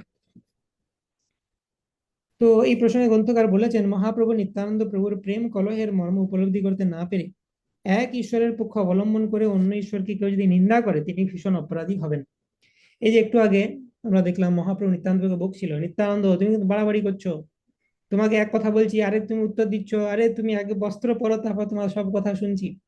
কেউ যদি মনে করেন যে এইটাতে মহাপ্রভু খুব বিরক্ত হয়ে গেছে নিত্যানন্দ প্রভুর উপর, এই নিত্যানন্দ প্রভুও না যা খুশি করে একদম, শুধু শুধু আমাদের মহাপ্রভুকে বিরক্ত করে, কেউ যদি এরকম করতে চায়, মায়ের থেকে মাসির দরদ বেশি, যে মহাপ্রভুর প্রতি আমার বিরাট ভালোবাসা, এই নিত্যানন্দ প্রভু কেন বিরক্ত করে মহাপ্রভুকে মাঝে মধ্যে, তাহলে সে বিরাট বড় অপরাধ করছে। কারণ এগুলোতে মহাপ্রভু মোটেই তিনি বিরক্ত হন না, এটা হচ্ছে তাদের প্রেম কলহ। তারপর গ্রন্থকার মহাপ্রভু পরমেশ্বরত্ব বর্ণনা করেছেন। চৈতন্য মহাপ্রভু নিত্যানন্দ প্রভুর নিকট থেকে বিদায় নিয়ে নিজ বাসস্থানে ফিরে এলেন। নিত্যানন্দ প্রভু জগন্নাথ দর্শন করতে গিয়ে মহাভাব লীলা প্রকাট করলেন এবং তারপর বাগান বাড়ি টোটাতে গিয়ে গদাধর পণ্ডিতের ভবনে উপস্থিত হলেন। তো নিতাই গৌর এবং গদাধর তারা একসাথে মিলিত হলেন সেই যে টোটা গোপীনাথে, সেইখানের বাগানে মিলিত হলেন তারা। সেখানে গোপীনাথ বিগ্রহ রয়েছে, অপরূপ সৌন্দর্য দর্শন করে পাষণ্ডীর হৃদয়ে বিগলিত হয়। মহাপ্রভু স্বয়ং সেই বিগ্রহকে করে ধারণ করেছেন। গদাধর পণ্ডিত যখন শ্রবণ করলেন নিত্যানন্দ প্রভু পদার্পণ হয়েছে, তখন তিনি ভাগবত পাঠে বিশ্রাম দিয়ে, না হলে গদাধর পণ্ডিত সবসময় ভাগবত পড়ছে, নিত্যানন্দ প্রভু এসছেন বলে ভাগবত পাঠে বিশ্রাম দিয়ে নিত্যানন্দ প্রভুকে স্বাগতম জানানোর জন্য এগিয়ে গেলেন। উভয়ের মিলনে পরস্পর সম্ভাষণ এবং পরস্পরের প্রতি প্রশস্তি প্রবাহ উদ্বেলিত হলো। পরস্পর পরস্পরের অপ্রিয়কে কখনো সম্ভাষণ করেন না। গদাধর পণ্ডিতের এই সংকল্প যে তিনি নিত্যানন্দ প্রভুর নিন্দুকদের মুখ দর্শন করবেন না। নিত্যানন্দ প্রভুকে গদাধর পণ্ডিত নিজ ভবনে প্রসাদ ভিক্ষা করার জন্য নিমন্ত্রণ করলেন। নিত্যানন্দ প্রভু গৌড় দেশ থেকে দেবভোগ্য সূক্ষ্ম তন্ডুল এনেছিলেন, ভালো রিফাইন্ড চাল এনেছিলেন নিত্যানন্দ প্রভু গৌড় দেশ থেকে। সেটা গোপীনাথের সেবার জন্য গদাধর পণ্ডিতকে দিয়ে দিলেন। সঙ্গে গোপীনাথের জন্য একখানি সুন্দর রঙিন বস্ত্র তিনি প্রদান করলেন। গদাধর পণ্ডিত সেই বস্ত্র গোপীনাথের শিয়ঙ্গে পরালেন। নিত্যানন্দ প্রভু প্রদত্ত তন্ডুল মানে চাল সেটা রন্ধন করলেন বাগান থেকে শাক এনে রন্ধন করলেন, তারপর গোপীনাথকে ভোগ নিবেদন করলেন। সেই সময় মহাপ্রভুর সেখানে আগমন হলো। তিনি গদাধর পণ্ডিতকে বললেন যে নিত্যানন্দের দ্রব্য, গদাধরের রন্ধন এবং গোপীনাথের প্রসাদে তার নিশ্চয়ই ভাগ আছে। তবে তোমাদের তো এখানে বেশ ফিস্ট চলছে, আমার ভাগ আছে তো নাকি? তবে নিশ্চয়ই ভাগ আছে আপনার। মহাপ্রভু কৃপা বাক্য শ্রবণ করে গদাধর আনন্দিত হলেন এবং গোপীনাথের প্রসাদ পাত্র মহাপ্রভুর সম্মুখে ধরলেন। মহাপ্রভু নিত্যানন্দ প্রভুর প্রদত্ত তণ্ডুল প্রীতি সহকারে ভোজন করলেন। তো চাল এনেছেন নিত্যানন্দ প্রভু, রন্ধন করেছেন গদাধর পণ্ডিত, তো তার স্বাদ কিরকম হবে। এবং গদাধরের রান্নার প্রশংসা করলেন। এইভাবে হাস্য পরিহাস্য করতে করতে মহাপ্রভু নিত্যানন্দ প্রভু গদাধর প্রভু প্রসাদ ভোজন লীলা সমাপ্ত করলেন সেই কাননে, টোটা গোপীনাথে মন্দিরে প্রাঙ্গণে। ভক্তগণ তিন প্রভুর অবশিষ্ট পাত্র লুণ্ঠন করলেন, লুটপাট চালাতে হলো এই তিনজনের প্রসাদ, তিন প্রভুর মহাপ্রসাদ একসাথে। তো ভক্তরা পুরো লুটপাট চালালো সেই জায়গাতে, হ্যাঁ, অবশেষ পাওয়ার জন্য। উপসংহারে বৃন্দাবন দাস ঠাকুর গদাধর মন্দিরে চৈতন্য নিত্যানন্দ প্রভু ভোজন লীলা শ্রবণ পাঠের ফলে ভক্তি লাভ এবং নীলাচলে গৌর গদাধর নিত্যানন্দের একত্র অবস্থানের বিষয়ে বর্ণনা করেছেন। তো এটা হচ্ছে আরেকটা লীলা যেটা কিছুদিন পর নিত্যানন্দ প্রভু ফিরে এসেছিলেন নীলাচল ধামে। ওকে, তো তারপর কালক্রমে নিত্যানন্দ প্রভু তিনি বিবাহ করেন। তিনি প্রথমে সন্ন্যাস আশ্রমে ছিলেন, কিন্তু মহাপ্রভুর নির্দেশে তিনি গৌড়ে গিয়ে প্রচার করছেন, এরপর তিনি বিবাহ করেছেন। তো তার সেই বিবাহ লীলা আমরা দেখব, এবং বিবাহের পরবর্তী ফেজটাতেই বেসিক্যালি তিনি এই খড়দহে বসবাস করেছিলেন বিবাহের পরবর্তীকালে। ওকে, তো শ্রী নিত্যানন্দ প্রভুর শুভ বিবাহের বর্ণনা নরহরি চক্রবর্তী ঠাকুরের ভক্তি রত্নাকর সেই গ্রন্থে রয়েছে। নবদ্বীপ থেকে অল্প দূরে ধর্মদহের উত্তর পূর্ব কোণে বড়গাছির নিকট শালিগ্রামে সূর্যদাস সরখেল বাস করতেন। তারা চার ভাই ছিলেন। পণ্ডিত সূর্যদাসের আহ বসুধা এবং জাহ্নবী নামে দুই সুলক্ষণা কন্যা ছিল। তাদের বিবাহের জন্য পণ্ডিত সূর্যদাস সরখেল খুবই চিন্তিত ছিলেন। তখন এক বৃদ্ধ প্রাচীন বৈষ্ণব এসে পণ্ডিত সূর্যদাসকে বললেন যে রাঢ় দেশের মধ্যে একচক্রা গ্রামে হারাই পণ্ডিতের পুত্র নিত্যানন্দ মহা তেজময় কুলীন ব্রাহ্মণ আছেন।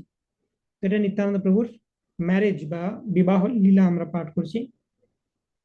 তো সূর্যদাস সরখেলের দুই কন্যা জাহ্নবী এবং বসুধা, তাদের সাথে নিত্যানন্দ প্রভুর বিবাহ হবে। তো একজন ঘটক তিনি সূর্যদাস সরখেলকেই সংবাদটা দিলেন যে রাঢ় দেশের মধ্যে একচক্রা গ্রামে আবির্ভূত হয়েছেন এবং একদম পারফেক্ট ব্রাহ্মণ এরকম একজন রয়েছেন নিত্যানন্দ। তিনি সর্বতীর্থ ভ্রমণ করে নদিয়াতে অবস্থান করেছেন এখন, এবং চৈতন্য মহাপ্রভুর অতি প্রিয় সে। তোমার কন্যার যোগ্য পাত্র দেহ হয়, তার যোগ্য তোমার দুহিতা সুনিশ্চয়। তো তোমার কন্যার জন্য সে পারফেক্ট, তার জন্য তোমার কন্যা পারফেক্ট, এটা আমি দেখতে পাচ্ছি। তো অনেক ভাগ্যের ফলে এরকম জামাই তুমি পাবে। তো তুমি আর দেরি করো না, তুমি এটাতে সম্মতি দাও এবং এই বিবাহের আয়োজন করো। বৃদ্ধ ব্রাহ্মণের এই প্রকার কথা শ্রবণ করে পণ্ডিত সূর্যদাস সরকেল মৌন হয়ে রইলেন। তিনি একটু চিন্তা করলেন, মানে নিত্যান্ত প্রভু শ্বশুর মশাই সূর্যদাস সরকেল, তিনি এ বিষয়ে চিন্তা করতে করতে রাত্রে শয়ন করলেন।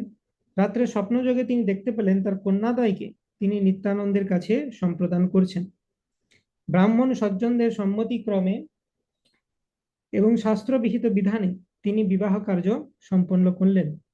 বিবাহের লগ্নে তিনি দেখতে পেলেন নিত্যানন্দে কন্যাদান করিল যখন, সেই সময় পুষ্পবৃষ্টি করে দেবগণ। নিত্যানন্দ প্রভু যখন বিবাহ হচ্ছিল, কন্যাদান হচ্ছিল, সেই সময় স্বর্গের দেবতারাও পুষ্পবৃষ্টি করছিল এবং নিজের কন্যার সাথে নিত্যানন্দ প্রভুকে দেখে অপরূপ সুন্দরভাবে তাদের মানিয়েছে।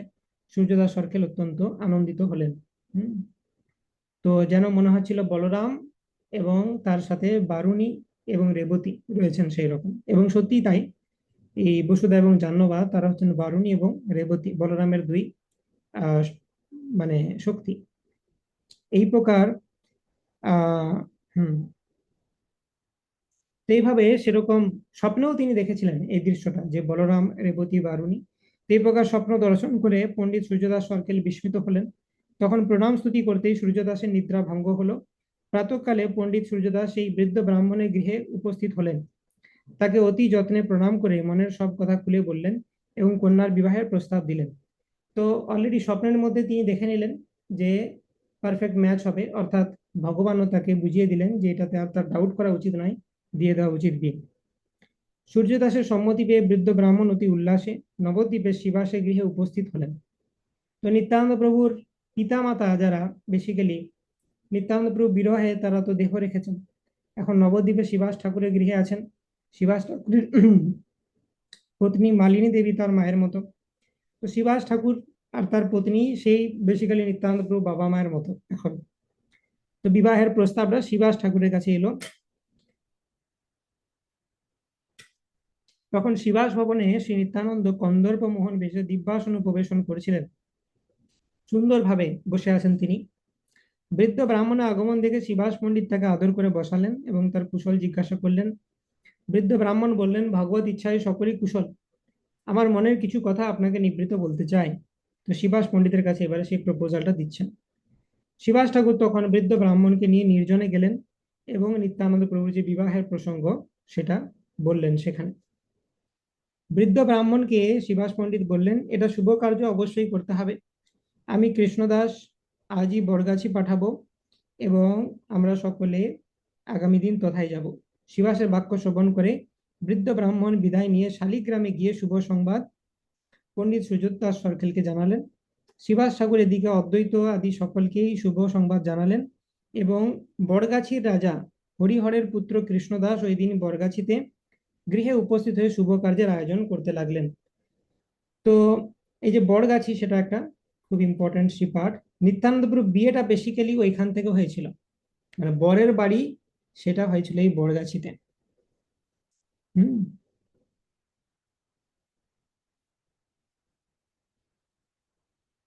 হ্যাঁ, তো সেখানে কৃষ্ণদাস বলে নিত্যানন্দ প্রভুর একজন ভক্ত রয়েছেন। তো সেই কৃষ্ণদাস সমস্ত অ্যারেঞ্জমেন্ট করছেন। তো বরগাছি কৃষ্ণদাসের গৃহে শুভ কার্য উপস্থিত হয়ে সকলের সাথে সূর্যদাস পণ্ডিত মিলিত হলেন সেখানে। তো সেখানে সবাই আসছেন। তারপর কৃষ্ণদাসের গৃহেই নিত্যানন্দ প্রভুর শুভ বিবাহের অধিবাস কৃত্য সম্পন্ন হয়। বিয়ের আগে অধিবাস যে অনুষ্ঠানটা সেটা কোথায় হলো? বরগাছিতে কৃষ্ণদাসের গৃহে। বরগাছি গ্রামবাসী তখন ব্রাহ্মণ সজ্জন গোধূলি সময়ে এসে উপস্থিত হলেন। চারিদিকে সমস্ত গ্রামবাসী ব্রাহ্মণাদি সকলেই শুভ অধিবাসের কার্যের জন্য নিত্যানন্দ প্রভু সকলের মধ্যস্থলে শোভা পেতে লাগলেন। স্ত্রী পুরুষ সমস্ত দর্শক মন্ডলী নয়ন ভরে অধিবাস অনুষ্ঠান দর্শন করতে লাগলেন। শুভ অধিবাসের প্রারম্ভে সুমধুর বাদ্যযন্ত্রাদি বেজে উঠল এবং মঙ্গল গীত হতে থাকলো। এইভাবে নিত্যানন্দ প্রভুর শুভ বিবাহের অধিবাস কৃত্য সম্পন্ন হলো। অধিবাস অনুষ্ঠানে উপস্থিত সমস্ত ব্রাহ্মণ সজ্জন পরমানন্দ লাভ করে নিজে নিজের ঘরে গেলেন। পণ্ডিত সূর্যদাস সরকেল নিত্যানন্দ দর্শনের পর ব্রাহ্মণগণকে নিয়ে কন্যার শুভ অধিবাস সম্পাদনের জন্য প্রস্তুত হলেন।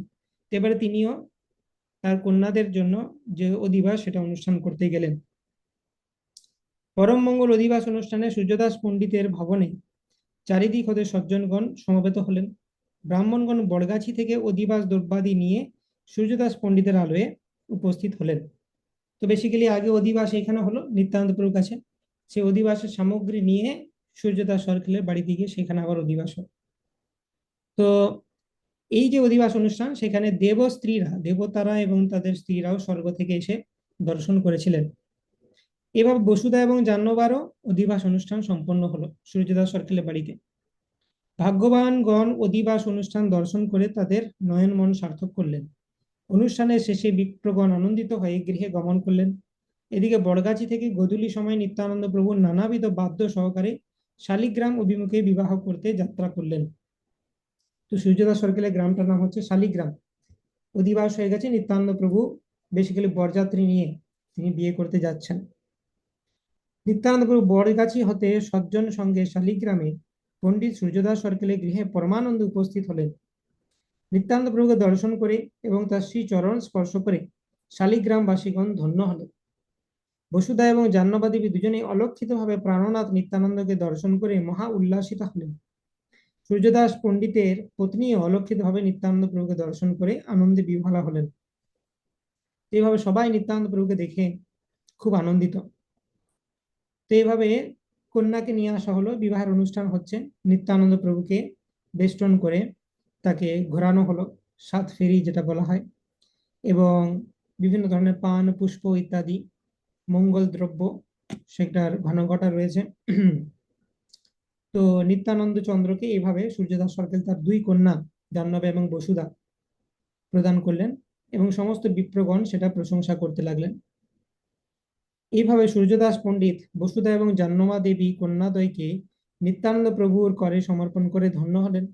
গ্রামবাসী লোকগণ এরূপ বিবাহ দর্শন করে বহু প্রশংসা করলেন। এরকম দিব্য বিবাহ গ্রামবাসীরা কেউ বহুদিন দেখেনি। বিবাহের পরদিন পণ্ডিত সূর্যদাস সরকারের ভবন পরমানন্দময় হলো।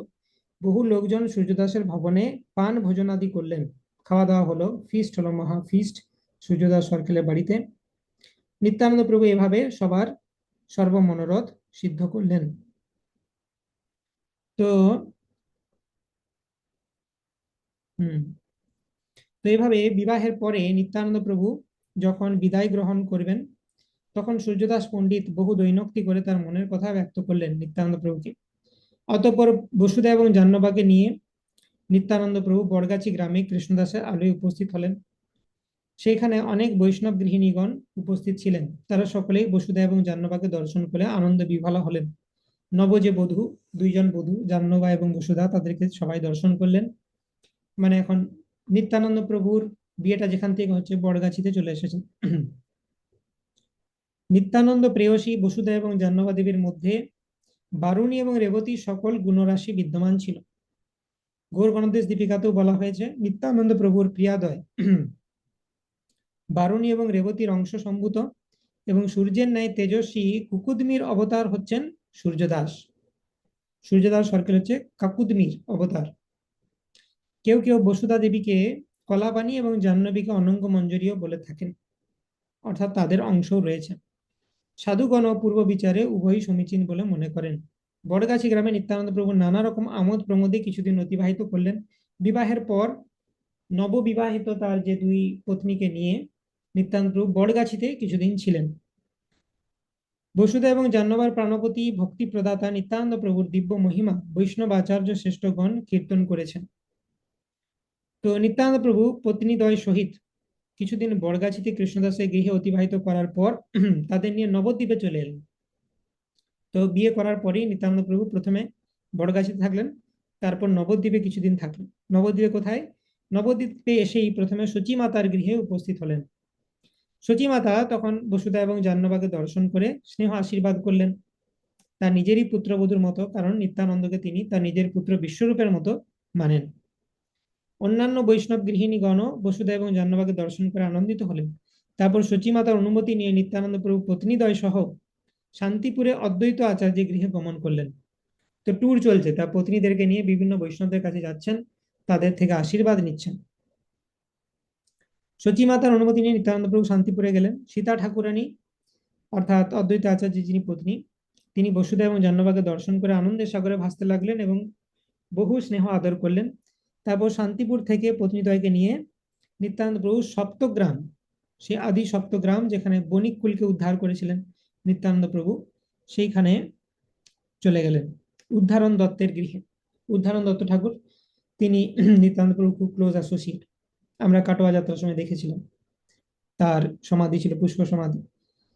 তথায় কয়েকদিন সংকীর্তন মহোৎসব করে ফাইনালি তিনি খড়দহে আসেন। তো অনেক ট্যুর করার পর নিত্যানন্দ প্রভু বিবাহের পরে খড়দহে পৌঁছালেন। বড়গাছি থেকে বিয়ে হয়েছে, বড়গাছিতে থাকলেন কিছুদিন।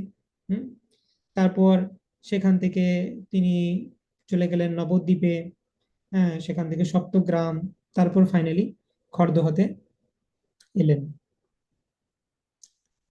তো হ্যাঁ, নিত্যানন্দ প্রভু পত্নীদ্বয়ের সঙ্গে খড়দহে গমন করে শ্রী পুরন্দর পণ্ডিতের দেবালয়ে অবস্থান করলেন, শ্রীপাঠ স্থাপন করলেন। খড়দহে শ্রী নিত্যানন্দ প্রভু শ্রীপাঠ সম্পর্কে মুরলী বিলাসের পঞ্চম পরিচ্ছেদে বলা হয়েছে, বিচিত্র নির্মাণ হর্ম গঠন সুন্দর, ধ্বজ পতাকাতে শোভে অতি মনোহর, গঙ্গার সমীপে স্থূল অতি সুশোভন, দিব্য ভূষাম্বরে শোভে দাস দাসীগণ, সহজে বৈকুণ্ঠ তাহা গঙ্গা সন্নিধান, তাহা নিত্যানন্দ প্রভু কৈলা অবস্থান। তো গঙ্গার তীরে খড়দহে নিত্যানন্দ প্রভুর এই যে গৃহ, সেটা বেসিক্যালি কুঞ্জ বাটিকা বলা হয়। এটা হচ্ছে সেই কুঞ্জ বাটিকা। তো এখানে নিত্যানন্দ প্রভু বসতি স্থাপন করলেন। এটা অভিন্ন বৈকুণ্ঠের মতো মনে হচ্ছে।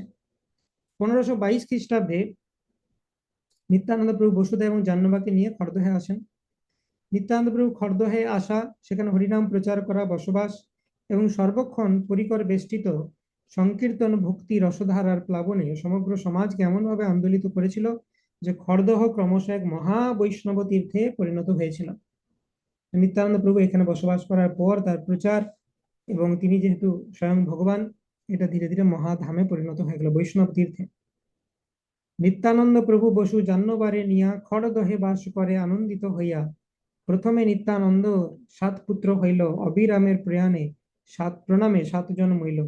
শেষ পুত্র বীরভদ্র বীরচন্দ্র নাম, শঙ্কর্ষণ গুহ ক্ষীরাব্দির ধাম। গঙ্গা দেবী গঙ্গা নামে কন্যা হইল, কন্যাও অবিরামের প্রণামে নাম হইল। নাচি বলে অবিরাম ঈশ্বরাংশ হয়, জগত উদ্ধার হবে জানিল নিশ্চয়।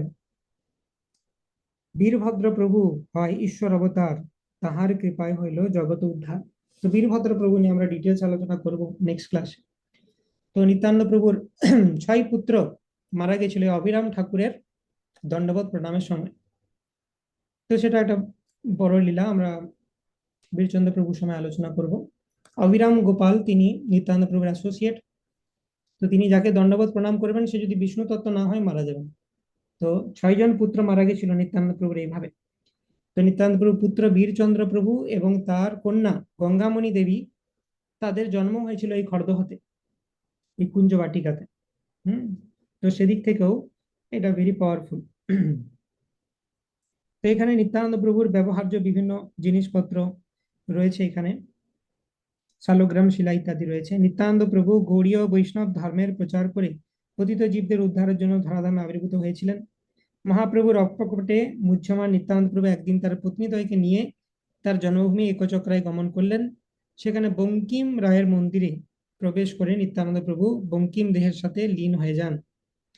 বৈষ্ণব দিগদর্শনের মতে 1542 খ্রিস্টাব্দে নিত্যানন্দ প্রভু নিত্যলীলায় প্রবেশ করেন। তো বেসিক্যালি খড়দহ থেকে একদিন তার পত্নীদ্বয়কে নিয়ে একচক্রে গিয়ে বঙ্কিম রায় বিগ্রহের সাথে প্রবেশ করে নিত্যানন্দ প্রভু তার লীলা সমাপ্ত করেছিলেন। মহাপ্রভু টোটা গোপীনাথের বিগ্রহের সাথে মিলিত হয়ে লীলা সমাপ্ত করেছিলেন। তো এখানে আরেকটা ছোট্ট পাস টাইম খড়দহ সম্পর্কে বলতে চাই, যেটা হচ্ছে এই নামটা কেন খড়দহ হলো তার একটা হিস্ট্রি রয়েছে। তো এরকম লোককথায় শোনা যায় যে নিত্যানন্দ প্রভু যখন খড়দহতে এলেন বিভিন্ন জায়গা ভ্রমণ করতে করতে, তো সেই খড়দহের যিনি লোকাল জমিদার ছিলেন সেই জমিদারকে নিত্যানন্দ প্রভু রিকোয়েস্ট করলেন যে আমাকে একটা বসবাস করার জন্য জায়গা দাও তুমি। সেই জমিদার নিত্যানন্দ প্রভুকে চেনেন না, নিত্যানন্দ প্রভু কে তার মাহাত্ম্য সম্বন্ধে অবগত নয়। সেই জমিদার বরং হাসাহাসি করতে লাগলো, নিত্যানন্দ প্রভুকে ক্রিটিসাইজ করতে লাগলো যে তুমি হচ্ছে ভ্রষ্ট, তুমি আগে সন্ন্যাস আশ্রমে ছিলে, তুমি আবার বিয়ে করেছো এখন, হ্যাঁ তোমার পুরো সবকিছু জালি, তোমার সমস্ত কিছু তুমি ভণ্ড, তুমি ভণ্ড সন্ন্যাসী। তো এইভাবে তাকে ব্লাসফেম করতে লাগলো। আর সেই জমিদার তখন গঙ্গার তীরে মাছ ধরছিলেন যে সময় নিত্যানন্দ প্রভু তার কাছে গিয়েছিলেন। তো মাছ ধরতে ধরতে সে তুচ্ছ তাচ্ছিল্য করে, তোমাকে আবার জমি দেওয়া হবে, তোমার কিছুই দেওয়া হবে না, তুমি যদি জমি চাও। তখন সেই জমিদার কি করলেন বলছে, একটা খড় বা তৃণকে তুলে গঙ্গাতে মেরে এরকম বললেন, তোমাকে যদি জমি পেতে হয় তাহলে গঙ্গা থেকে তুমি জমি প্রকট করো, তাহলে তুমি জমি পাবে, আমি তোমাকে কোনো জমি দিচ্ছি না। এরকম ভাবে মজা করলো সে। তারপরে কি হলো, নিত্যানন্দ প্রভু তিনি ব্যঙ্গাত্মক দৃষ্টিতে তাকে বললেন, হ্যাঁ তুমি যখন বলছো সেটা নিশ্চয়ই হবে, তাই হবে, তোমাকে ভালো মুখে চাইলাম, তুমি যখন দিলে না তখন তো এরকমই করতে হবে।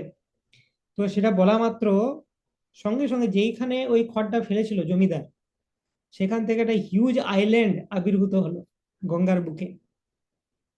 ঠিক আছে, তো সেইটি হচ্ছে খড়দহ, অর্থাৎ খড় পড়েছিল হ্রদে। দহ মানে হচ্ছে হ্রদ বা জল, সেটাকে বলা হয় দহ। তো খড় যেখানে পড়েছিল সেখান থেকে নিত্যান্ত একটা আইল্যান্ড প্রকট করলেন। পরবর্তীকালে সেই আইল্যান্ডটা মেন ল্যান্ডের সাথে মিশে যায়। তো অনেকে ভাবতে পারে এগুলো একটু ওভারলি হাইপড, এইসব আবার হয় নাকি। তো সেজন্য আমি একটু এভিডেন্সও কালেক্ট করেছি। তো যদি এই জায়গার ম্যাপটা তোমরা দেখো, এখানে এখানে গঙ্গা প্রবাহিত হচ্ছে এইভাবে। তো কিছু দূর আগে পর্যন্ত গঙ্গা চড়া ছিল, আর তারপরেও গঙ্গা চড়া আছে, আর মাঝের জায়গাটা তো সরু হয়ে গেছে। তো কিভাবে হতে পারে? ধর একটা নদী এভাবে বয়ে চলেছে, আর নদীর একটা পাড়ে যদি আইল্যান্ড হয়ে যায়, তাহলে নদীটা একটু সরু হয়ে যাবে। তো এই জায়গাতে খড়দহ রয়েছে, তো এই যে পুরো আইল্যান্ডটা, সেটা গঙ্গার বুক থেকে উঠে এসেছে। হুম। মানে গঙ্গা বেসিক্যালি সরে গেছে সেই জায়গা থেকে, সেই ভূমিটা প্রকট হয়েছে এবং সেটা মেন ল্যান্ডের সাথে যুক্ত হয়ে গেছে। তো এই সেই জায়গা, সেটা হচ্ছে খড়দহ। তো এই জন্য এই জায়গাটার নাম হলো খড়দহ। খড়দহ বলার আরেকটা কারণ রয়েছে, আরেকটা লীলা রয়েছে, যেটার কারণে এটার নাম খড়দহ। সেটাও বীরচন্দ্র প্রভুর যখন আলোচনা করব আগামীকাল, তখন আমরা দেখব, বা যখন নেক্সট দিন ক্লাস হবে। তো সেটা হচ্ছে, আমি সংক্ষেপে বলি। একবার বীরচন্দ্র প্রভু এই যে খড়দহতে আহ একটা বিগ্রহ রয়েছে, সেটা হচ্ছে রাধা শ্যাম সুন্দর বিগ্রহ। তো নিত্যানন্দ প্রভু বেসিক্যালি এই বীরচন্দ্র প্রভুকে, নিত্যানন্দ প্রভুর যে পুত্র বীরচন্দ্র প্রভু, তিনি তাকে স্বপ্নাদেশ দেন বা ধ্যানের মধ্যে ইনস্ট্রাকশন দেন যে তোমার রাধা শ্যাম সুন্দরের বিগ্রহ বানানো উচিত। তো সেটার জন্য বীরচন্দ্র প্রভু একটা শালগ্রাম শিলা খুঁজছিলেন, যেটার থেকে এই রাধা শ্যাম সুন্দরের বিগ্রহ বানাতে পারবেন। তো নিত্যানন্দ প্রভু তাকে একটা দর্শন দিয়েছিলেন যে বিগ্রহটা যেন এক্সাক্ট এরকম দেখতে হয়। বীরচন্দ্র প্রভু সেটা দেখেছেন। তো সে আগে পাথরের অন্বেষণ করছেন, পাথর খুঁজতে খুঁজতে তিনি গেলেন নবাবের কাছে। সেখানে সম্ভবত মুর্শিদাবাদের কাছে বা মালদা মুর্শিদাবাদ এরকম, সেখানে নবাবের কাছে গেলেন। তো নবাব তিনি একটু নিত্যানন্দ প্রভু বীরচন্দ্র প্রভুর সাথে চালাকি করতে চাইলেন।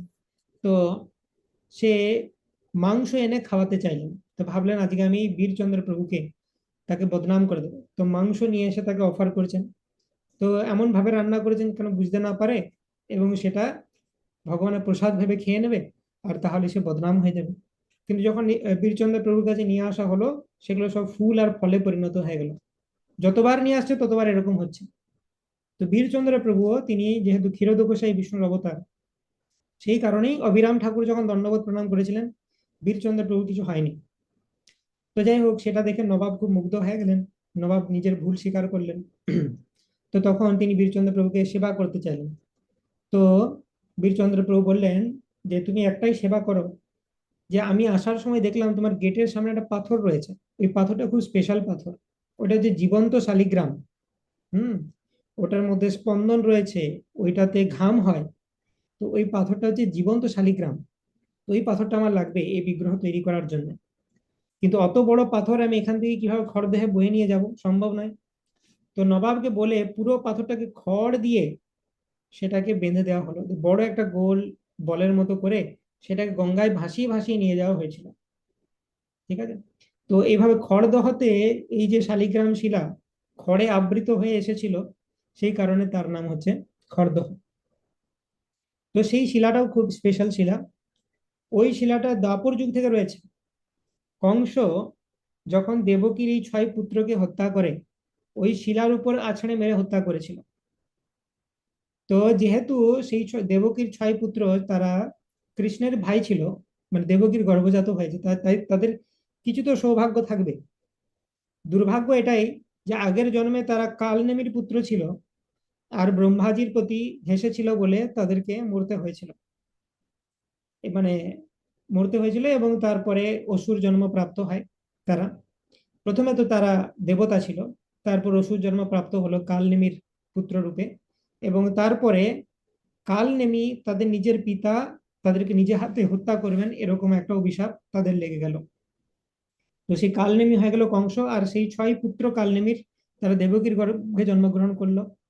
কিন্তু কংস তাদেরকে মারলো, মারলো কোথায় মারলো? ওই জীবন্ত শালিগ্রামের উপর, যাতে তারা ডেলিভার্ড হয়ে যায়। হুম। তারপরে তারা সে বলির আলয়ে গেছিল। তারপর কৃষ্ণ গিয়ে বলি মহারাজের কাছ থেকে তাদেরকে উদ্ধার করে নিয়ে এলো, সেই লীলাও আমরা আলোচনা করেছি। তো এইভাবে সেই যে শালিগ্রাম শিলা, সেটা খুব স্পেশাল দাপর যুগ থেকে। সেই শালিগ্রাম শিলাতে তৈরি করা হয়েছে এই বিগ্রহ।